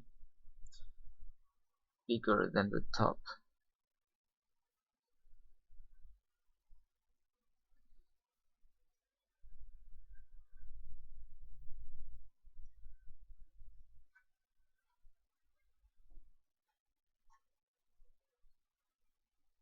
Oh no, that's fine. This is 4, this is 5, this is, no, this is okay. And the Z is from 0 to 1. It's also correct.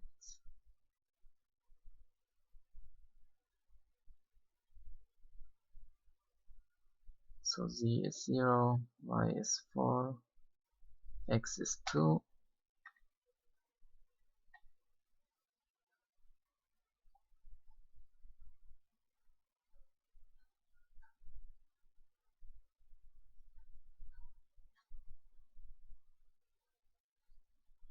It's returning the index 66, telling it that it is 0, empty. So we are actually executing something, but the voxels. Oh, I need to regenerate the voxel mesh. That's why.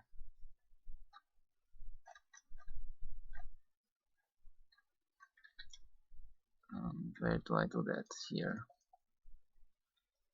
So I need this thing also when processing the selection mode.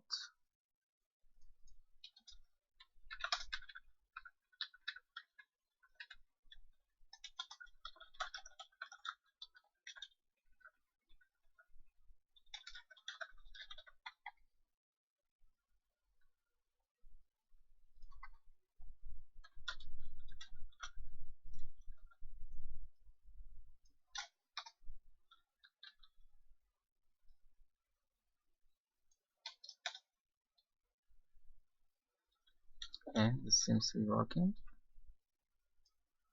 But I suspect this won't be working if I invert the selection like this. Yeah. Because now the min and max are swapped.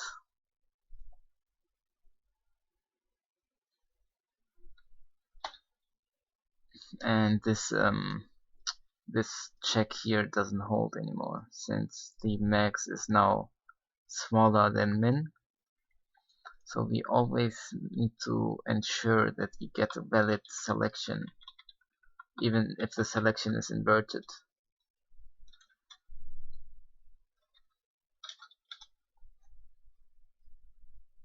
Um,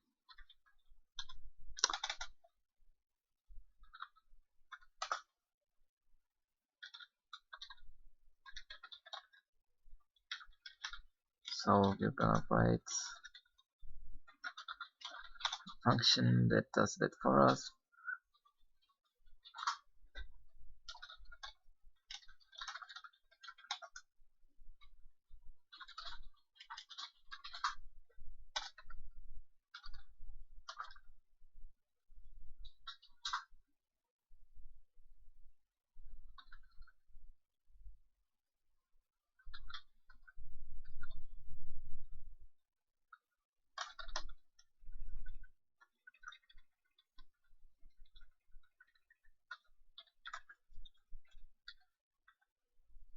Um,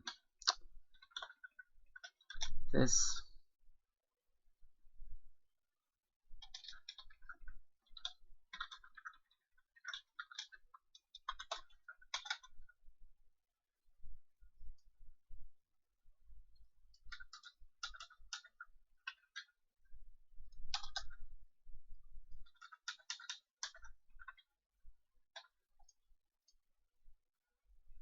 like this. I think that should fix it. Then here, instead of just getting the raw selection, we're gonna do it like this.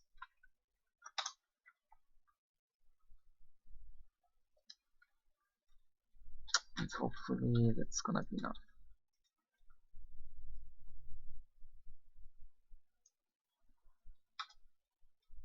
So this is working, and now when I invert, it's still working.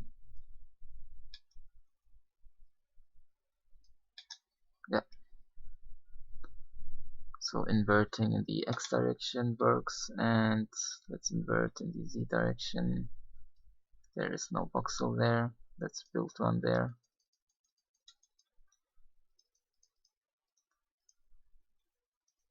Okay. So inverting in z direction works. Let's make sure that it's not removing more than it's supposed to. So inverting the z direction. This now shouldn't remove any other voxels. Okay, it's not. So that was the fix.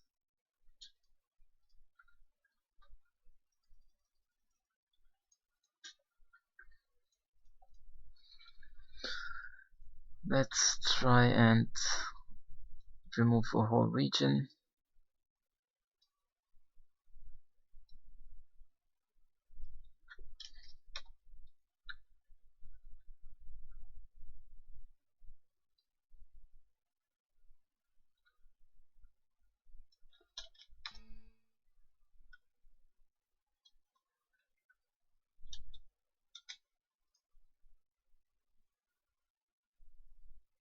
Oh, okay.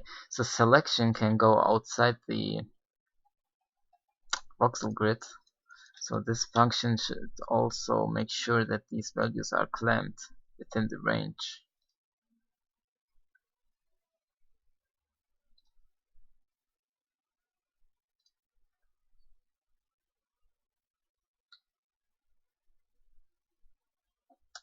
Which is to say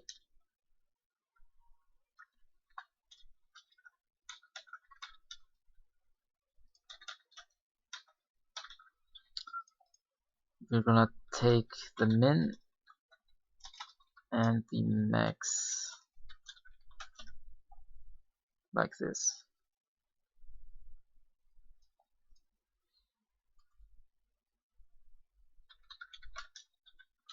And here we're gonna take the max of the values, but the min of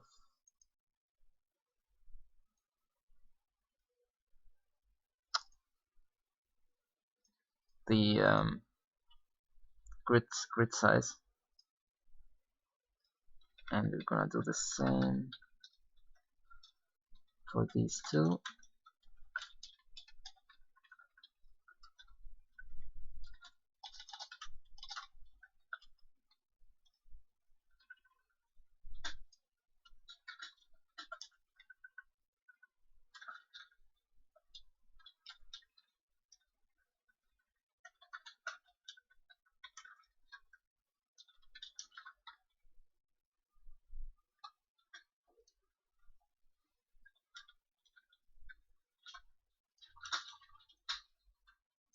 So now if the selection goes negative, yeah, it's always bounded inside of this bigger quad here, which is the voxel grid, and we don't get out of range errors.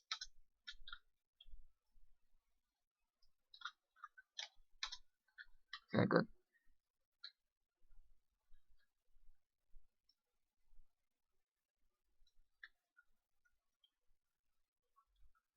Where's my x-axis? It's down there. So I guess I need to make this a little bit smarter.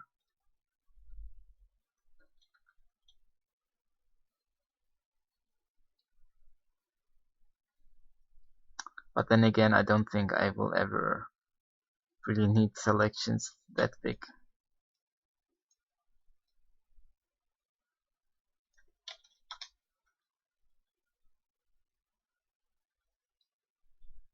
And I guess I need a button to invert the selection as it is, since this way I can only move the bottom bounds of the selection, but what if I want to make the selection bigger in this direction? I can't currently.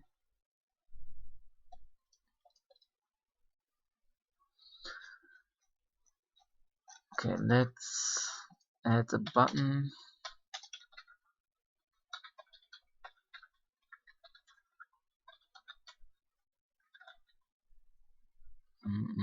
Let's say if you press I for invert, you're gonna invert the selection.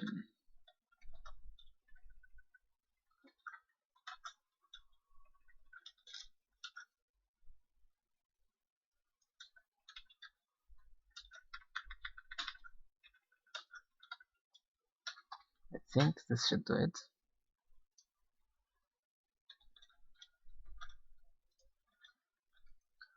So currently I am moving the top of the selection up and down. Now I invert, and I'm moving the bottom of the selection. But coincidentally, the I is also used to switch between wireframe mode and solid mode. That's why the rendering changes when I press I.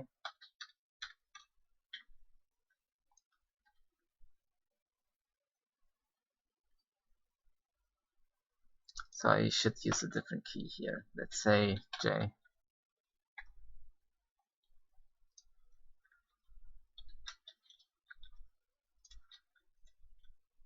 So we're moving the right edge, invert. Oh, we're moving the left. And inverting also changes the location of the axis.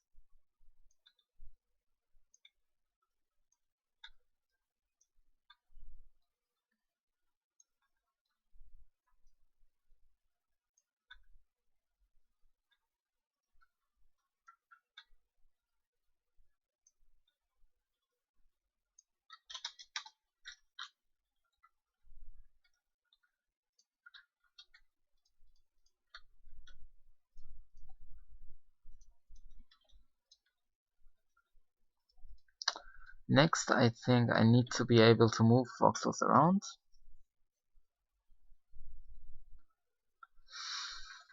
not only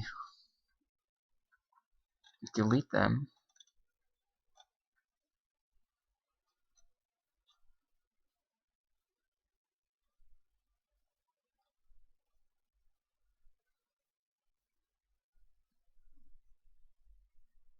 let's see.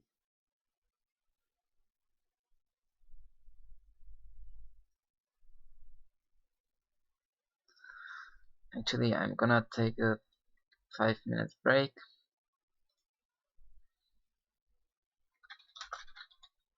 and after that we will implement moving voxels around. See you in 5 minutes.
Right, I'm back.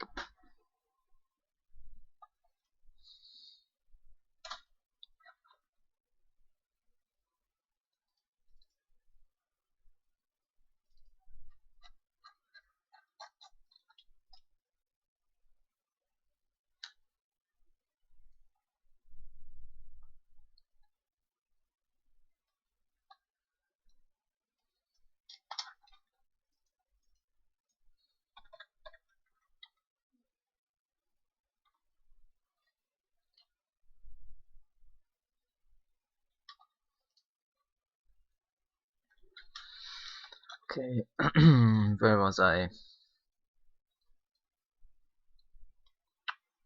Uh,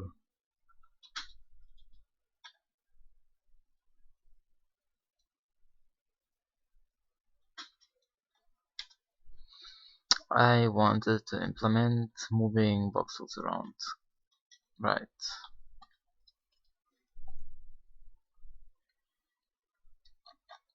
So for that I need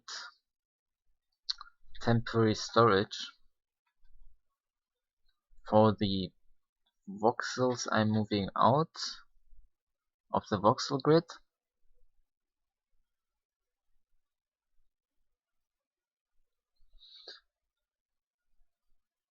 and another temporary storage. Okay, let's just try it out. So we have the voxel grid, which is how the grid looks currently. Then the voxels we are moving,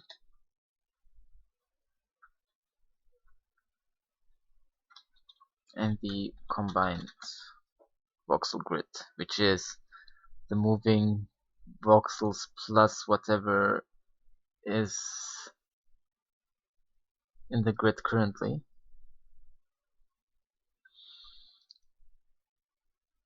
And we will always generate the voxels based on the combined voxels.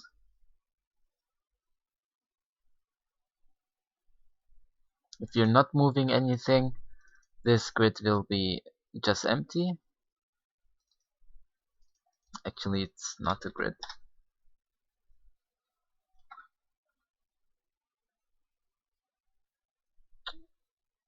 It is kinda a grid, but the origin is where the selection begins. So I need to make sure to remember that.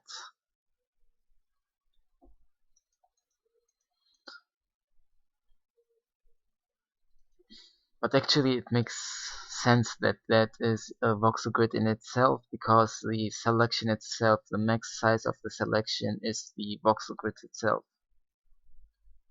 So I could be moving the whole grid around. Okay.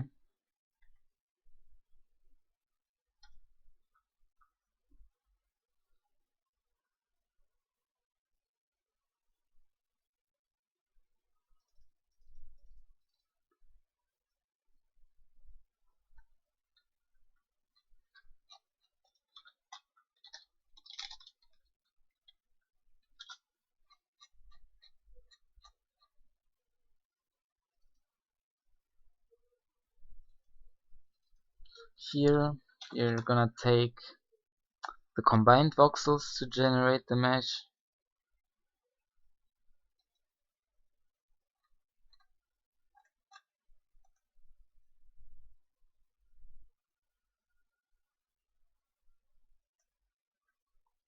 Then I want to do the dragging, the moving of voxels, I want to do with the right mouse button.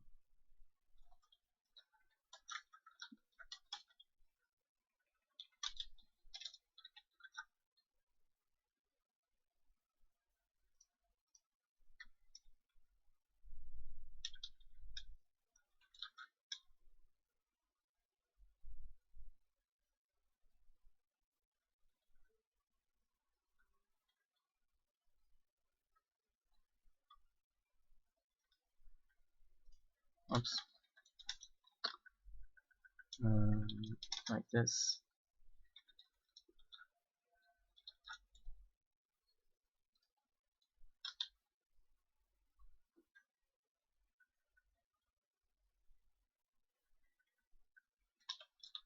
What error?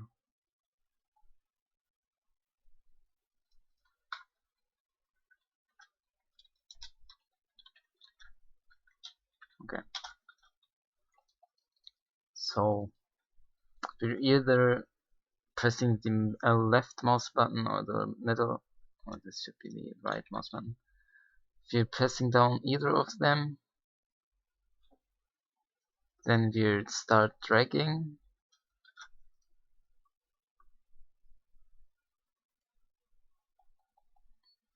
But now the dragging isn't just a boolean, because we can do different dragging actions.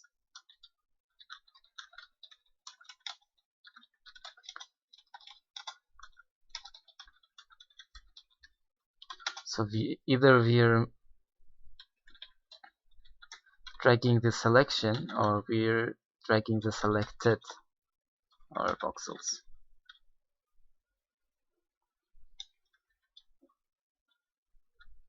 So the right mouse button moves the voxels that are selected, and the left mouse button only moves the selection around. It actually extends the selection.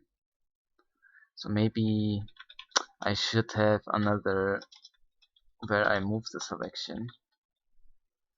Maybe when pressing the Alt button.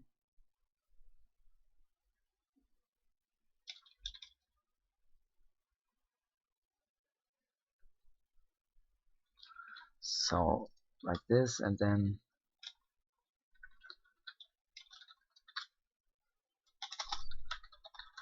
instead of storing whether we are dragging currently, we are gonna store what dragging action we are doing. And here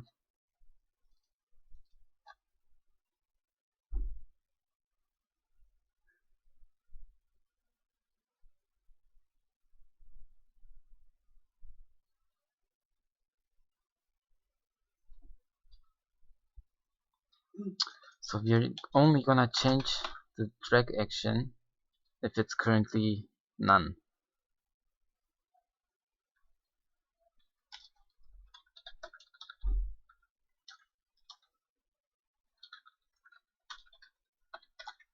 Then we're gonna do these button checks.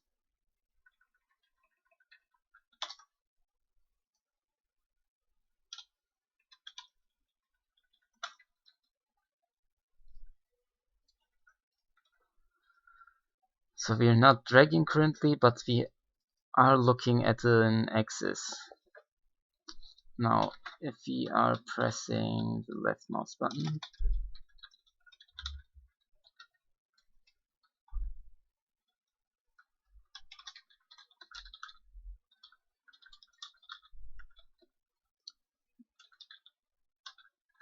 then we're gonna drag the selection.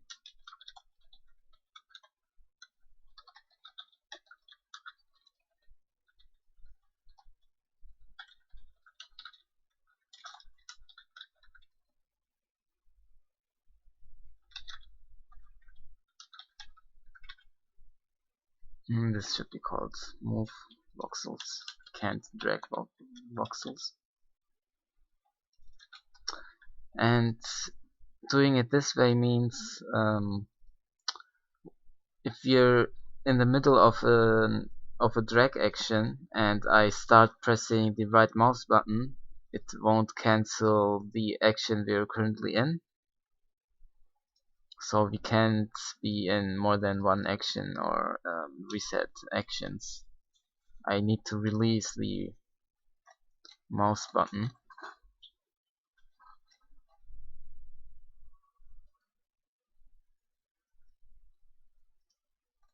So I guess I should also implement that where we reset the drag action back to none.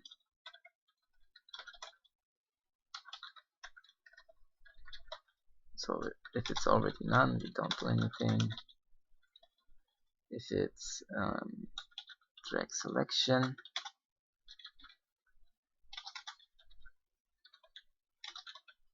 we check whether we are not pressing the left mouse button anymore, in which case we set it back to none.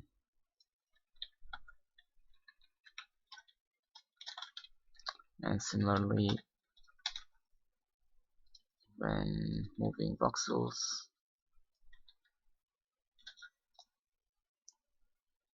and we are not holding down the right mouse button anymore.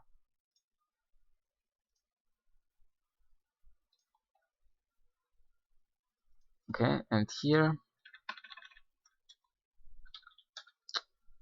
if we are dragging, you're gonna execute this.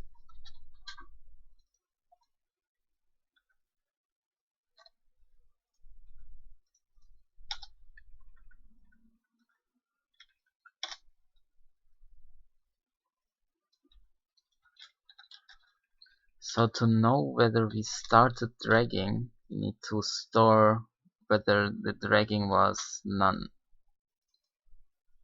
And we just started dragging or moving.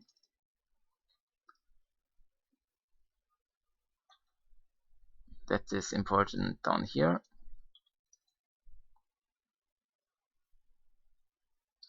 I don't need the debug output anymore. So this needs to set it. No, I don't need this anymore, actually.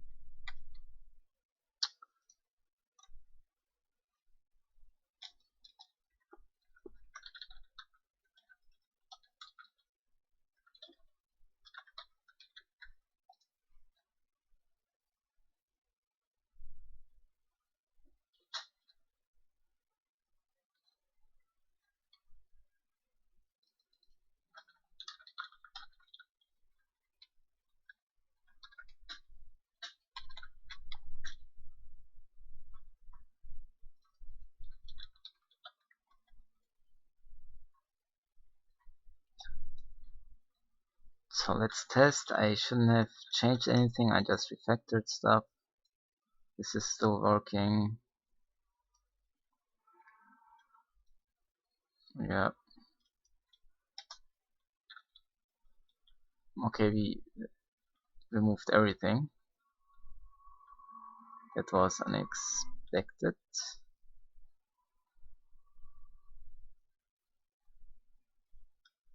Oh, because Voxels combined is I didn't implement it yet.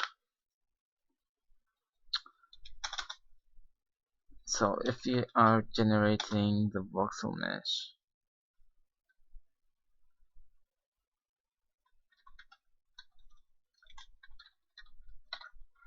you're gonna copy into voxels combined whatever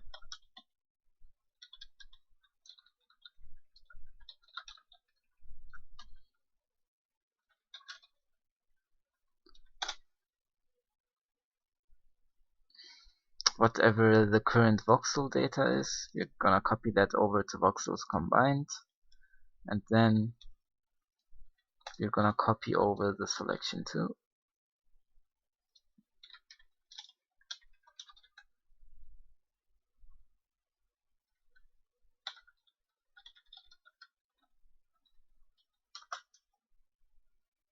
Which is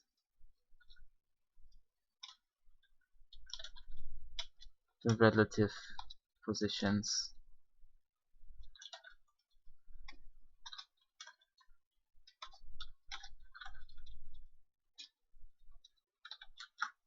Like this, we're copying. Let's write this differently. Test source.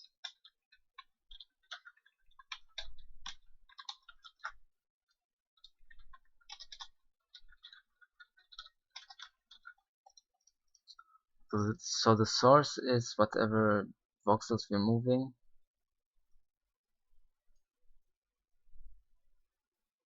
You need to subtract the selection, since this grid here is relative to the selection, and the selection is in relative to this grid. Yeah, and then we just overwrite whatever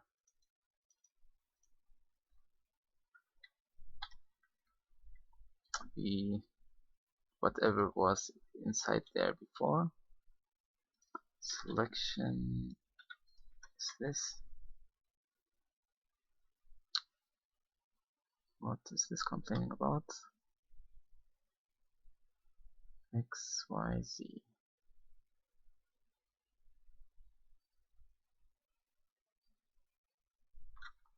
Okay.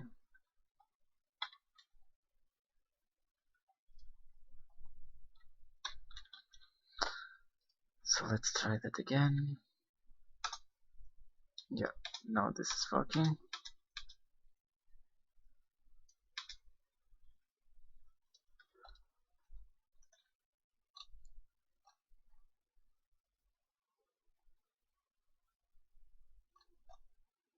Okay, this here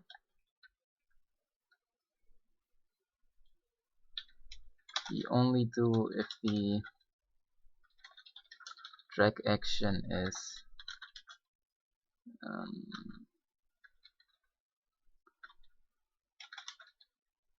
drag selection one. Here we readjust the selection. That we only need to do it when you're holding down the left mouse button. If you're moving the voxels,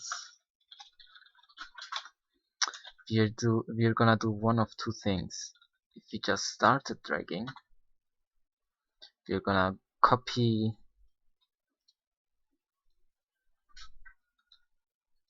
whatever voxels currently are in the voxel grid over to the selection, and we're gonna clear the voxels in the voxel grid.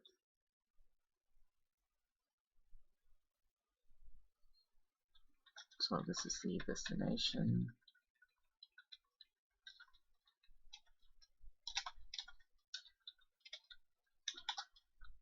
No, that is the source.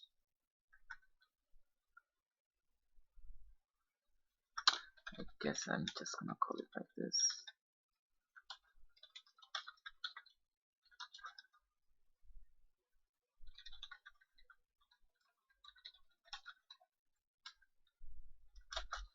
You need to do the subtraction just as we did here.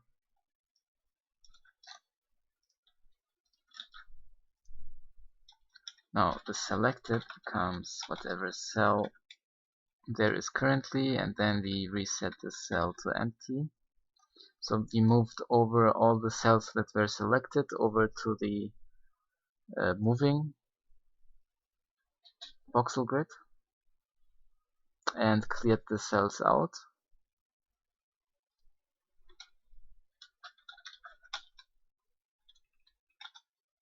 And we need to set this to true in this case. So it's gonna regenerate the voxel mesh. And here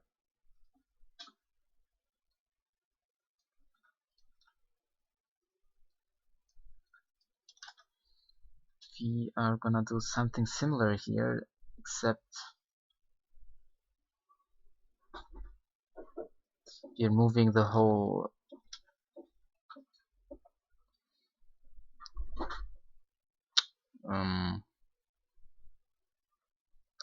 selection around and not just one component of it.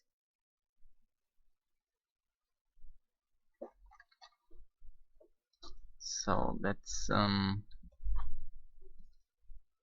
change this to min max, since we not need both components,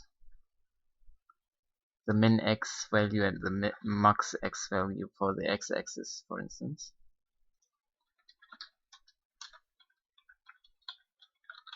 So that would be 0 and 3 for the x.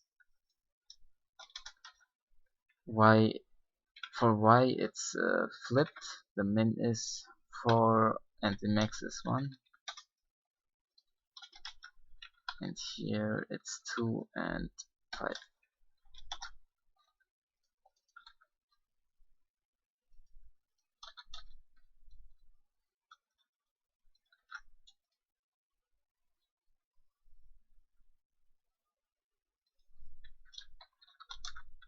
So you're moving the min and the max by the delta. Then we get the min index and the max index.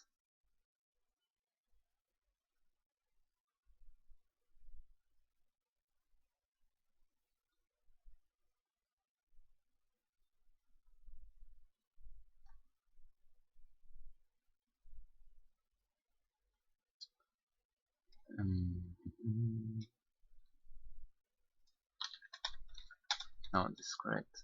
Index min, index max.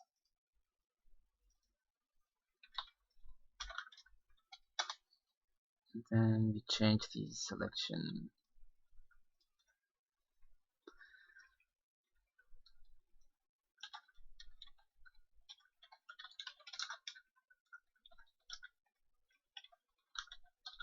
Like this.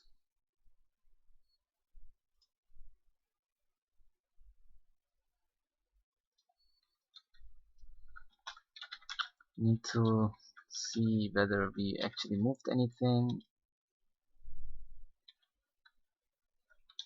and if we did, we're gonna regenerate the voxel mesh.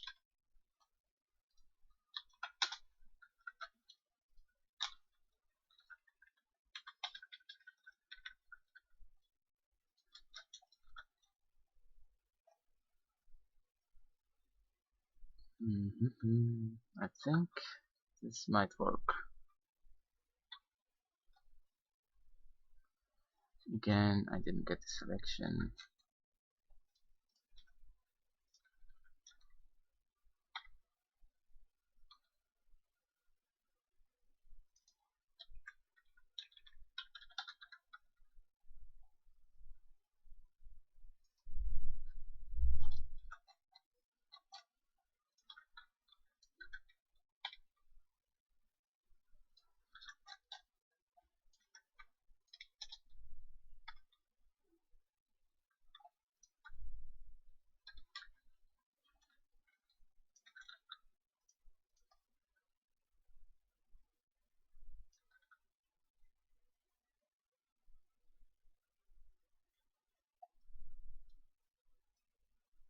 Oh, where did it go?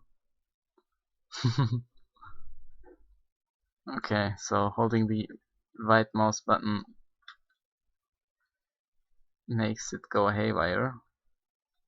Why did it go over there so fast?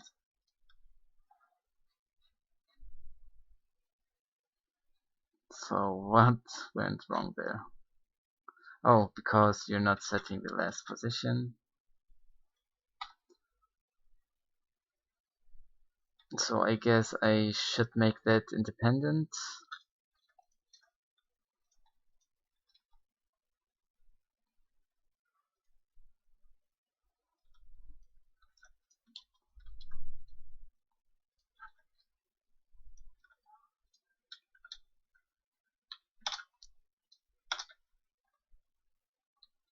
Like this. So I don't need to do this here anymore.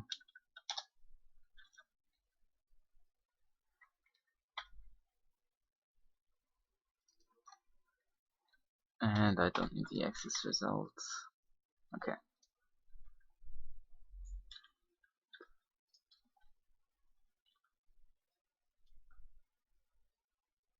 Oh, hey, I can move voxels around. Now I need to implement when I release the right mouse button, I need to place the voxels back into the voxel grid, which is, let's see, here I know that I released the, okay, so we're gonna do one of these loops again.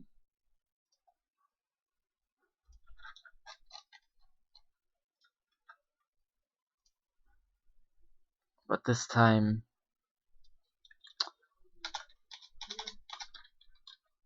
you're setting the cell to whatever is selected instead of other way around.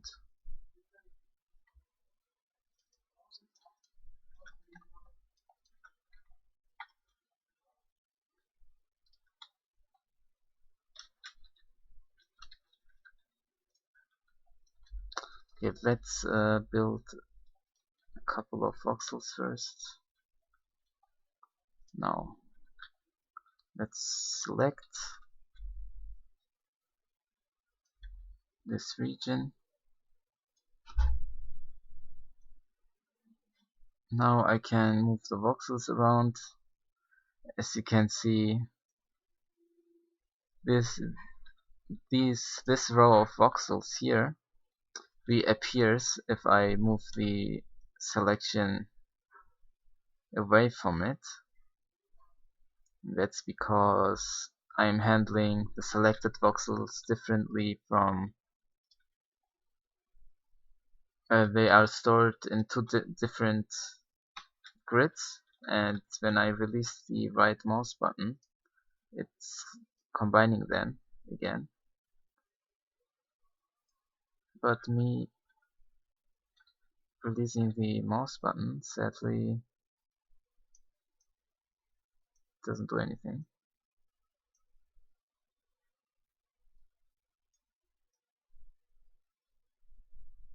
Where are the voxels?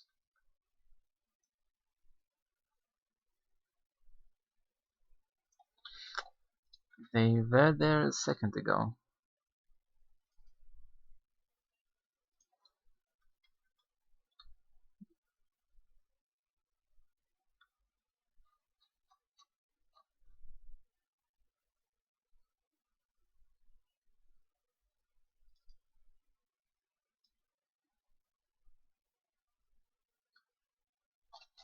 So before I did this, it was working fine.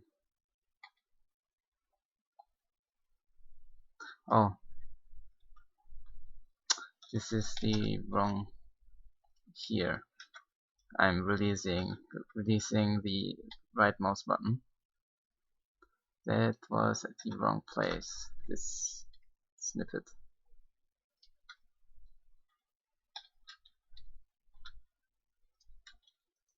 Okay, again, I'm moving the voxels. Yeah, the voxels do not go away this time. Wait, why am I now moving in the other axis? Okay, interesting. But I can move the group of voxels around now.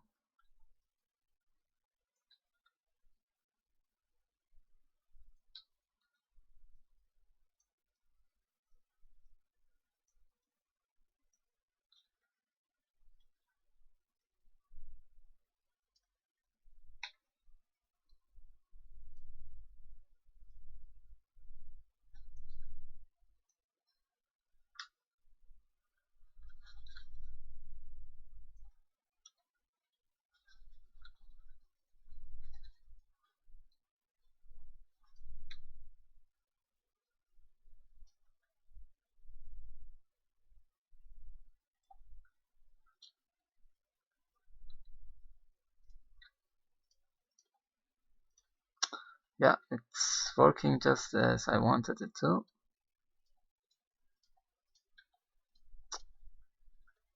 Let's see. So now I should be able to move this whole group around. Yeah.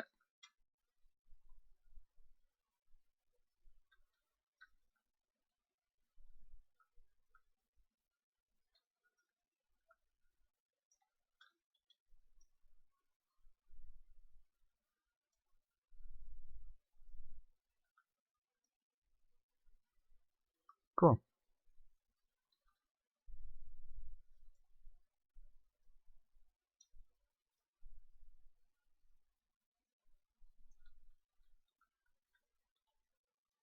Interestingly, moving the selection out of the grid and then moving it back in doesn't clear the voxels since they are separate.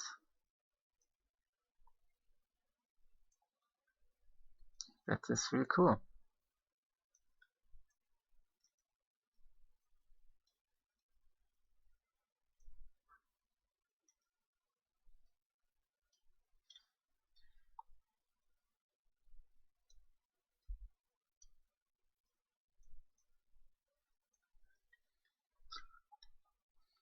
So let's try to move the whole thing around.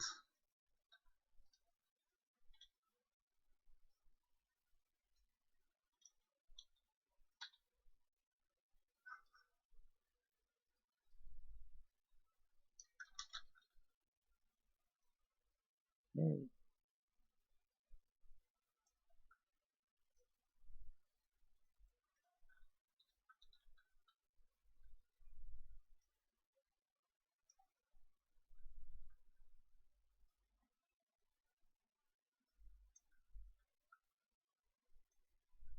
I think I should make it so I can grab any arbitrary edge. Or I could make it face based. So if I'm looking at the left face, I'm gonna move the selection left and right.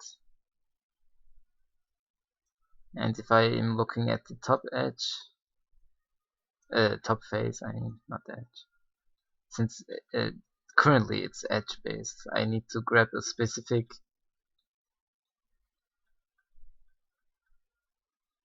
edge that is red in this case, so I can move it in the X direction.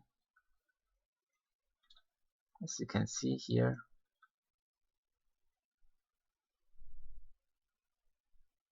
So maybe I should make it face based. So if I'm grabbing this face, I'm gonna move it like this. And then grabbing this face would enable me to move this around like this. And also it would make it easier to move the selection around like this. So if I wanted to extend the selection like this, I would need to grab this face, and in the other direction I would grab this face.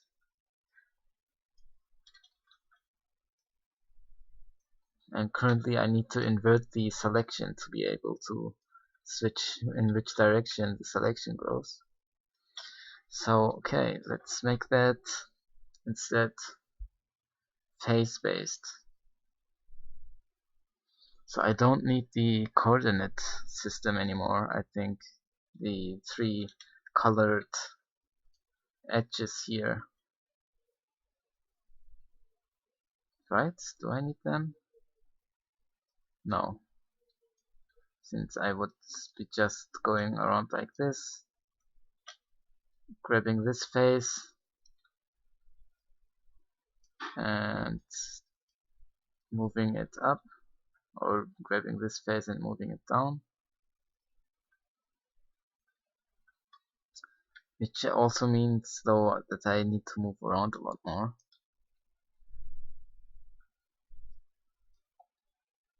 So I can only move the face like this from this angle.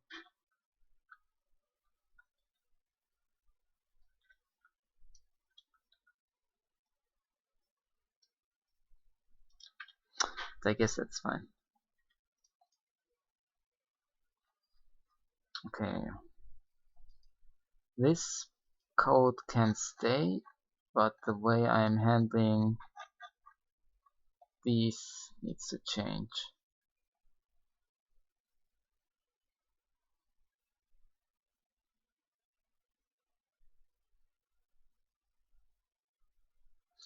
So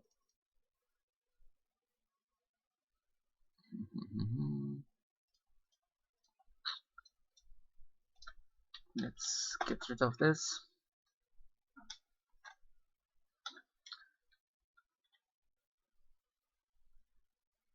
And then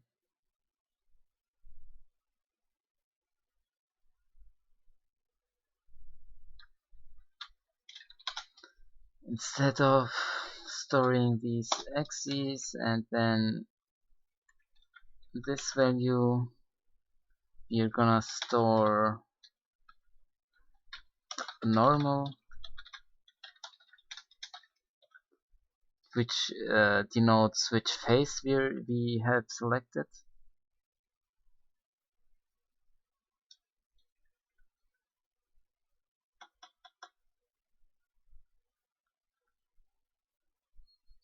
Yeah, and then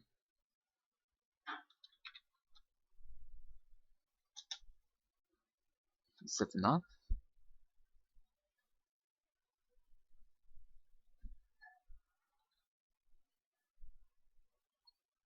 I think so.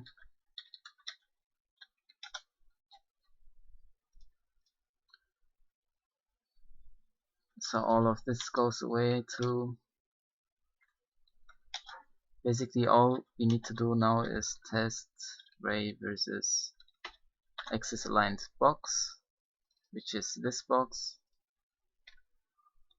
The ray is the camera center and the camera look direction. What is the implementation of this?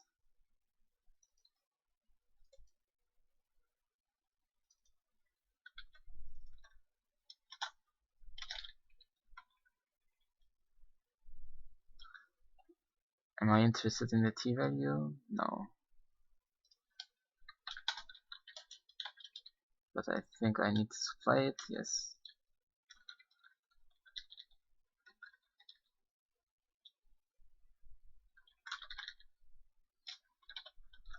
This way I get the selection normal.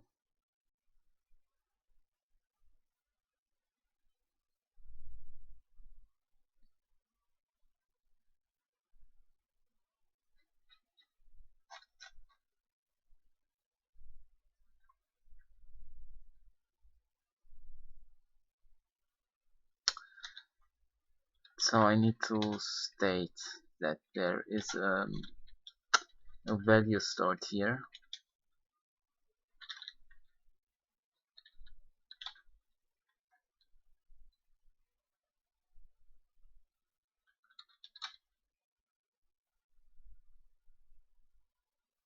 It's a weird name.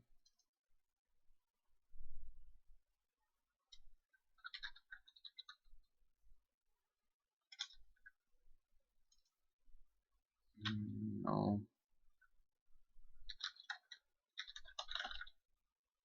Is face selected. And this is the normal of that face.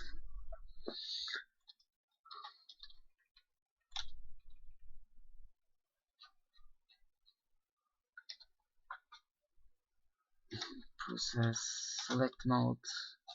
Oh, I changed the font size.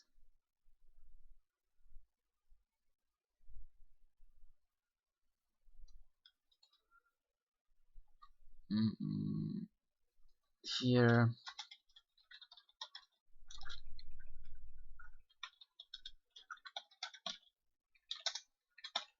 basically we know that the face is selected if this test succeeds, and otherwise we're not looking at the axis aligned bounding box, which is this the world coordinates of the selection.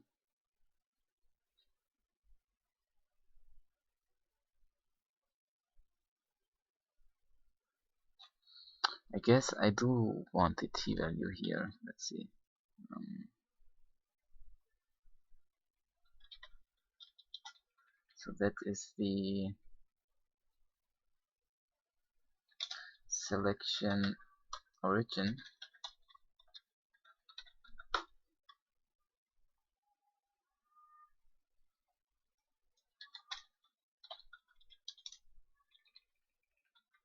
Mhm.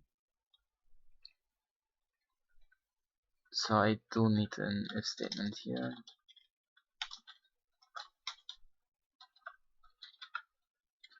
Since,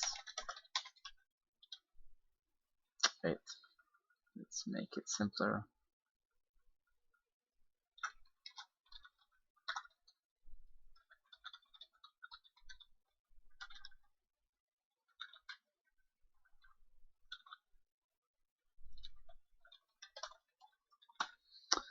So if there was an intersection, the intersection point is at this point, since we have the t-value of the intersection. So we need to extend this ray to the intersection, and then we know where the selection origin is.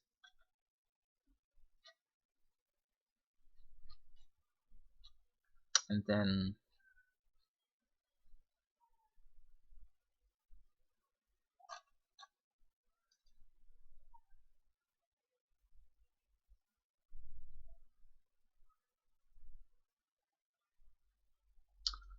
this thing here is completely obsolete now.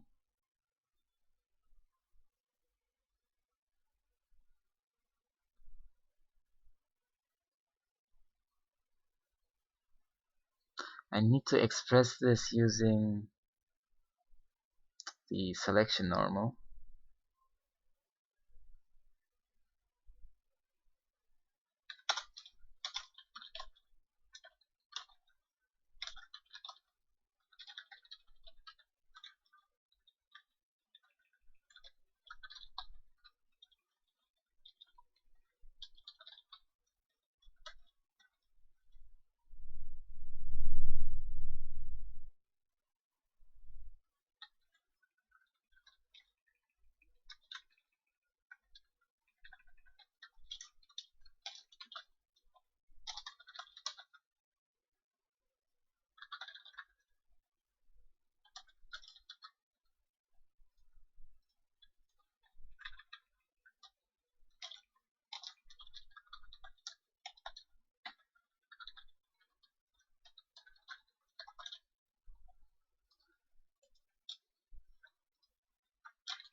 I'm doing it like this because I need the sign of the movement.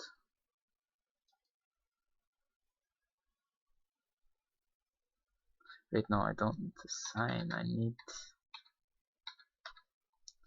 to change which component we are moving based on the sign. So currently I'm always moving, where is it? The min value of the selection, but I want to, right.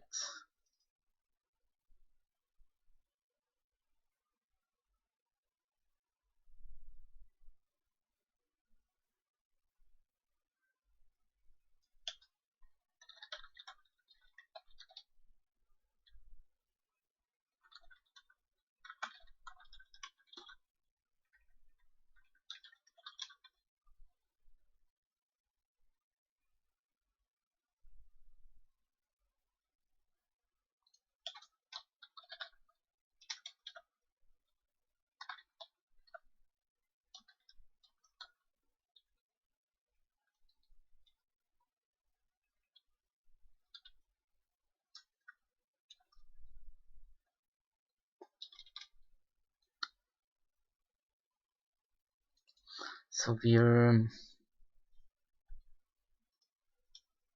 storing which of the components we want to modify here.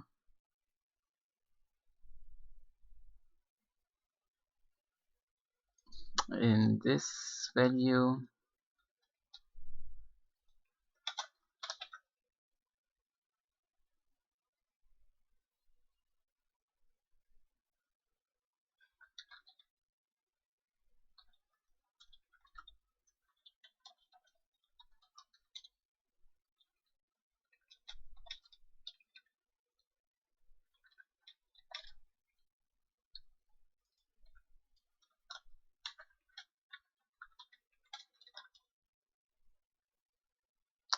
so if you're growing it to the left, it means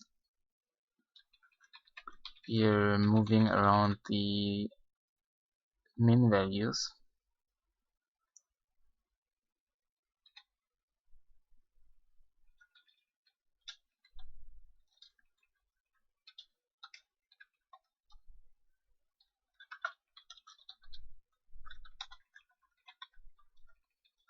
And otherwise we're moving around the max values.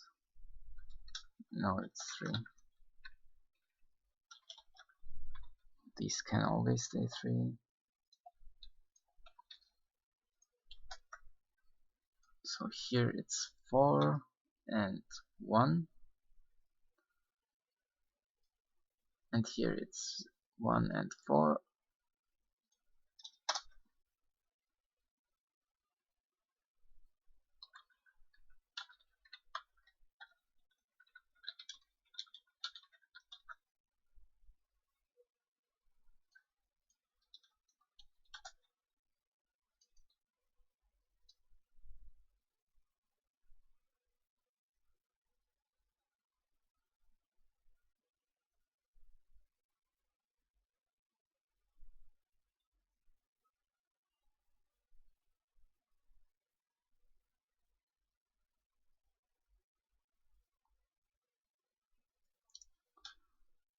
And in this case,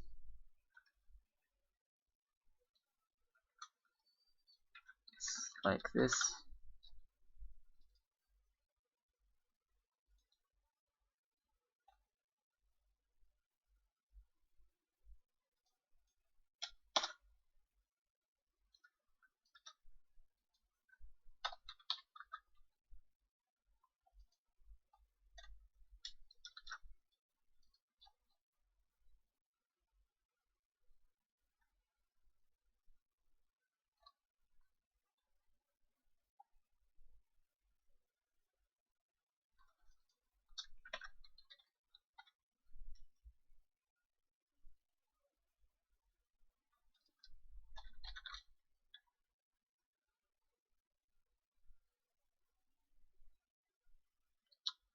We're not using selected axis anymore.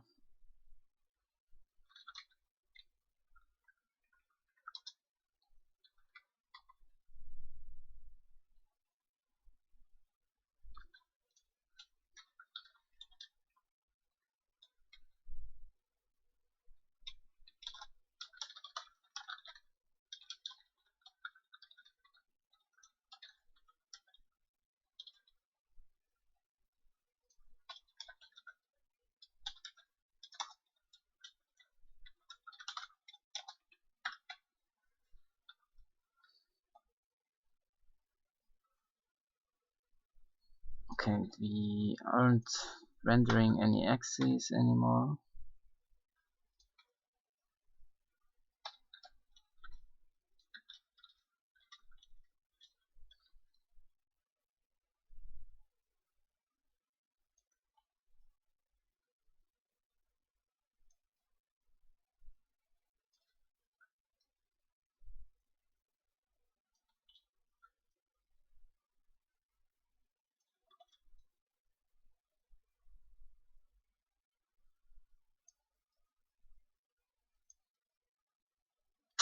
The Y isn't working perfectly, but this is working, and the Z is also not working. but the X is working nicely, depending on which phase I'm looking at.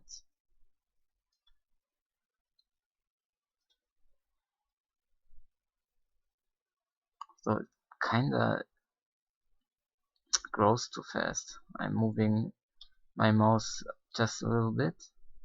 It's already growing.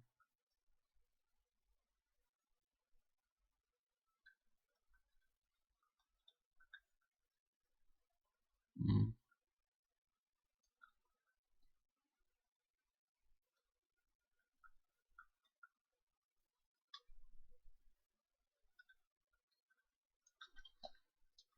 So why is that?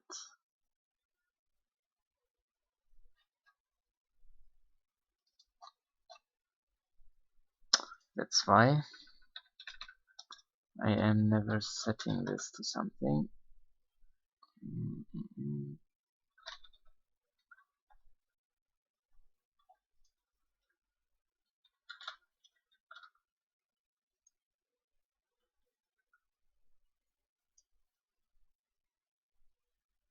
Yeah, now it makes more sense.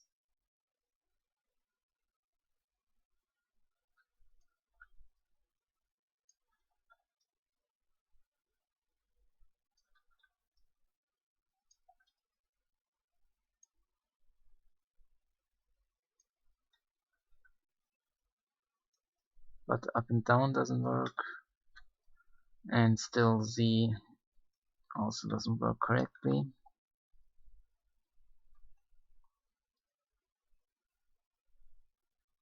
Why is the X versions working? Oh, Y and this should be Z.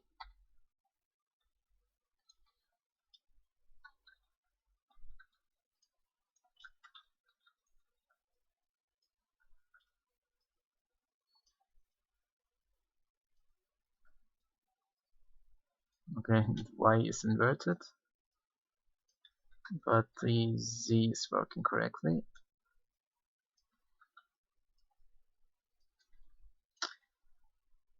The Y is inverted.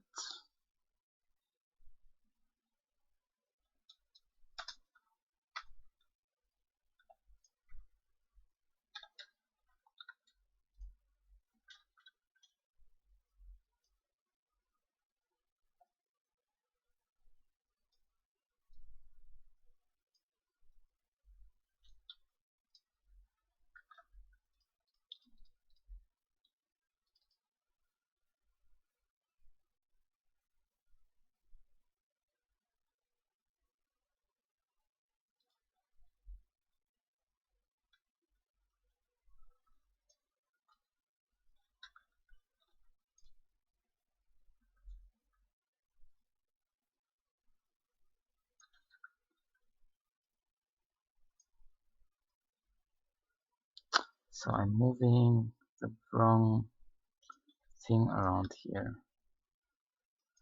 So this should also be 4.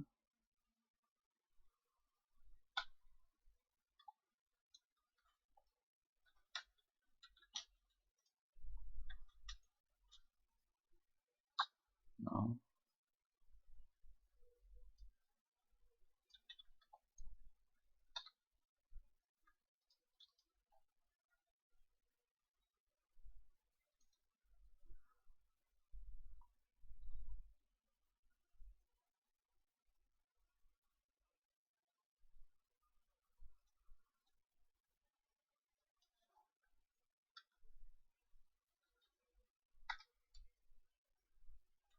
Oh no, these need to be swapped.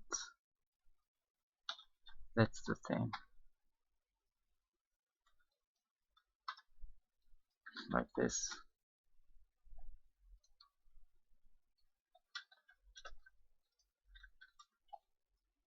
Yeah, there it is.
Okay, I think this is working now.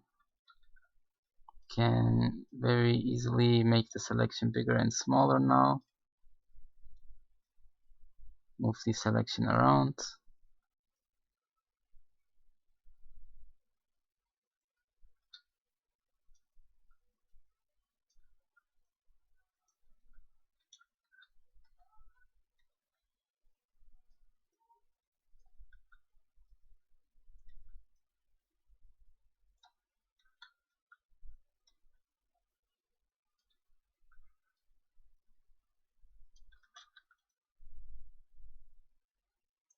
Cool.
So, okay, so there's a bug here. Here I need to clear out the selection after I moved it into what? Oh, selected, not selection. Let's try this again.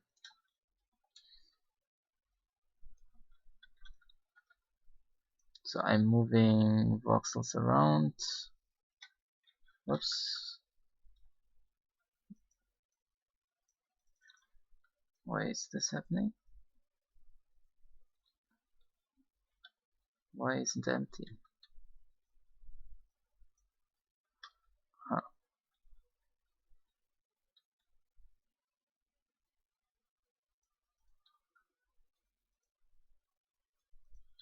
That's a new bug. What is that?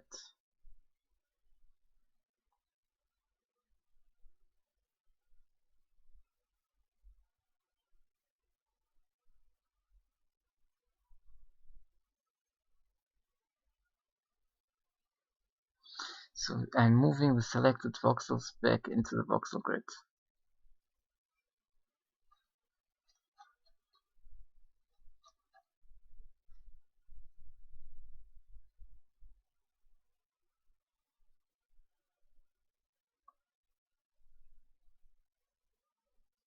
Oh, this is why.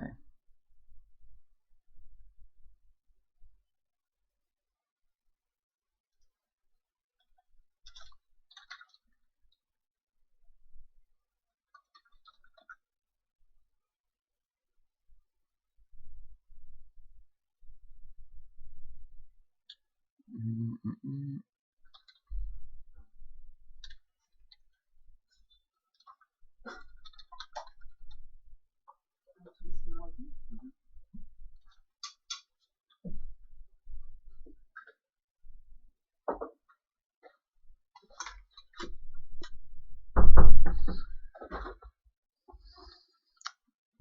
Move.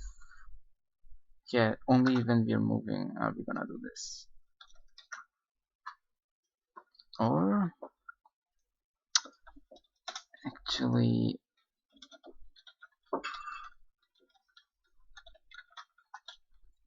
maybe we're gonna do an XOR here. So basically, empty regions of the selection don't overwrite whatever is already there. And in fact, this fixed it. So that also means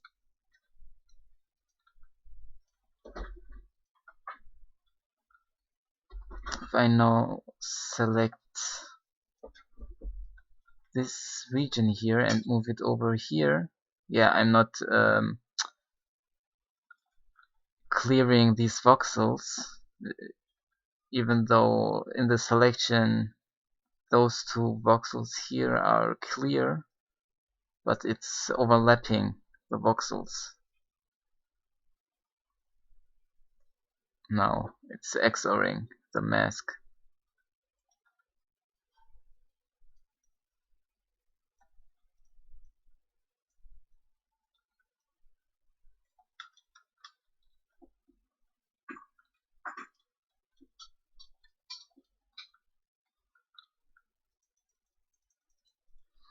Okay, cool.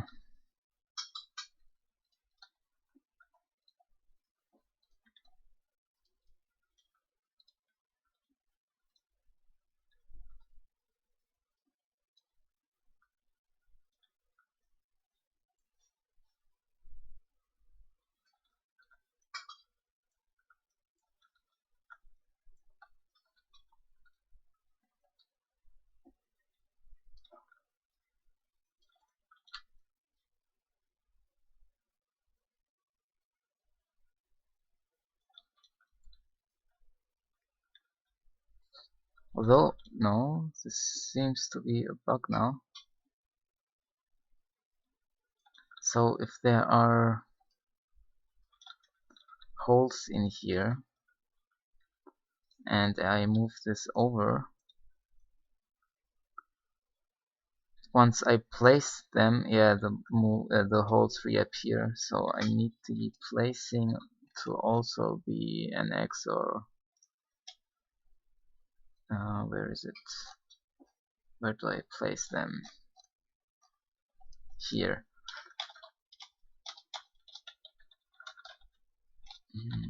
If selected unequal empty, only then you're gonna copy the values over.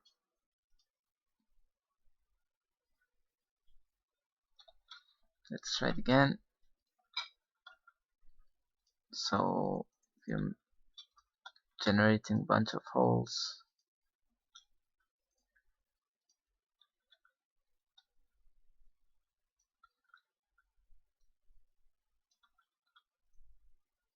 So there's a hole in this selection, and if I put it down there, yeah, the hole didn't reappear.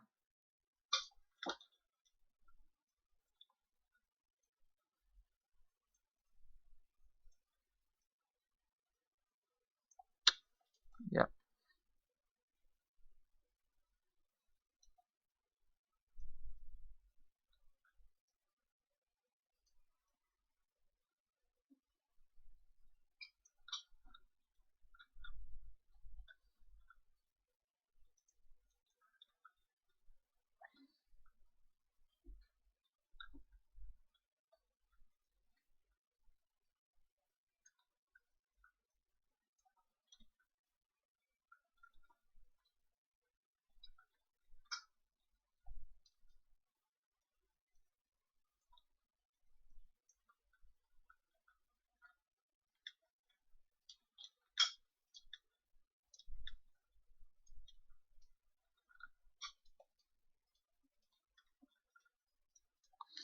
Yeah, this is basically the kind of voxel editor that I wanted to have.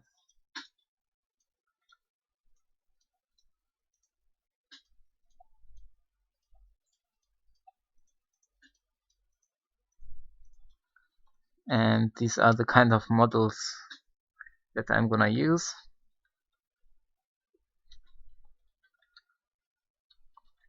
So I guess the next thing is copying and pasting voxels. and also moving selections around.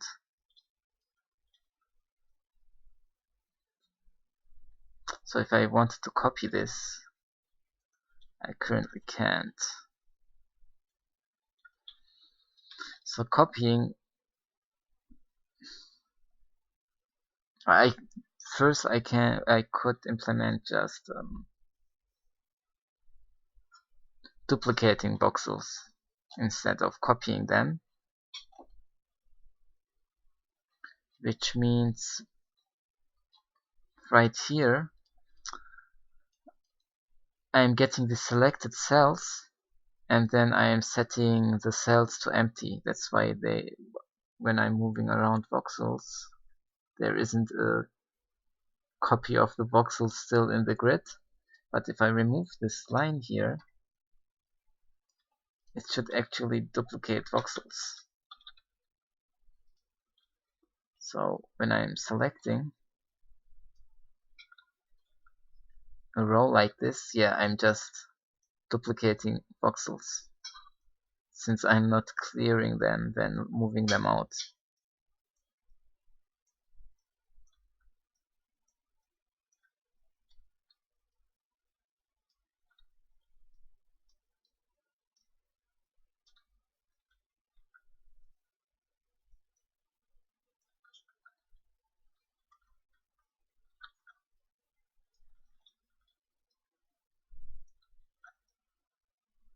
This is really cool.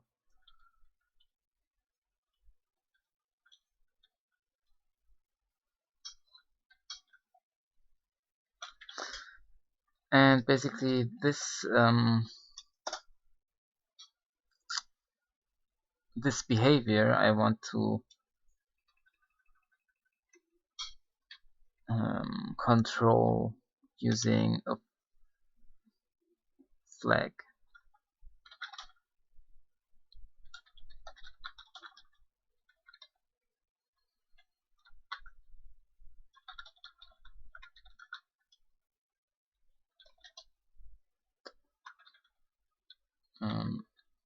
Let's use the shift key. If you're holding down the shift key, you're gonna duplicate. Otherwise, we're clearing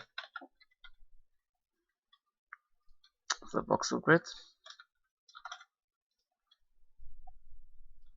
So the normal behavior is clearing, but if I hold the shift key down, I am duplicating.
I um, I went over the vertex limits, so some of the faces don't render anymore.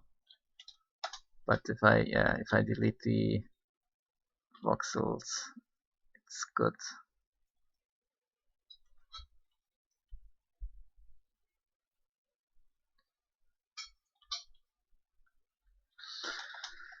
Okay.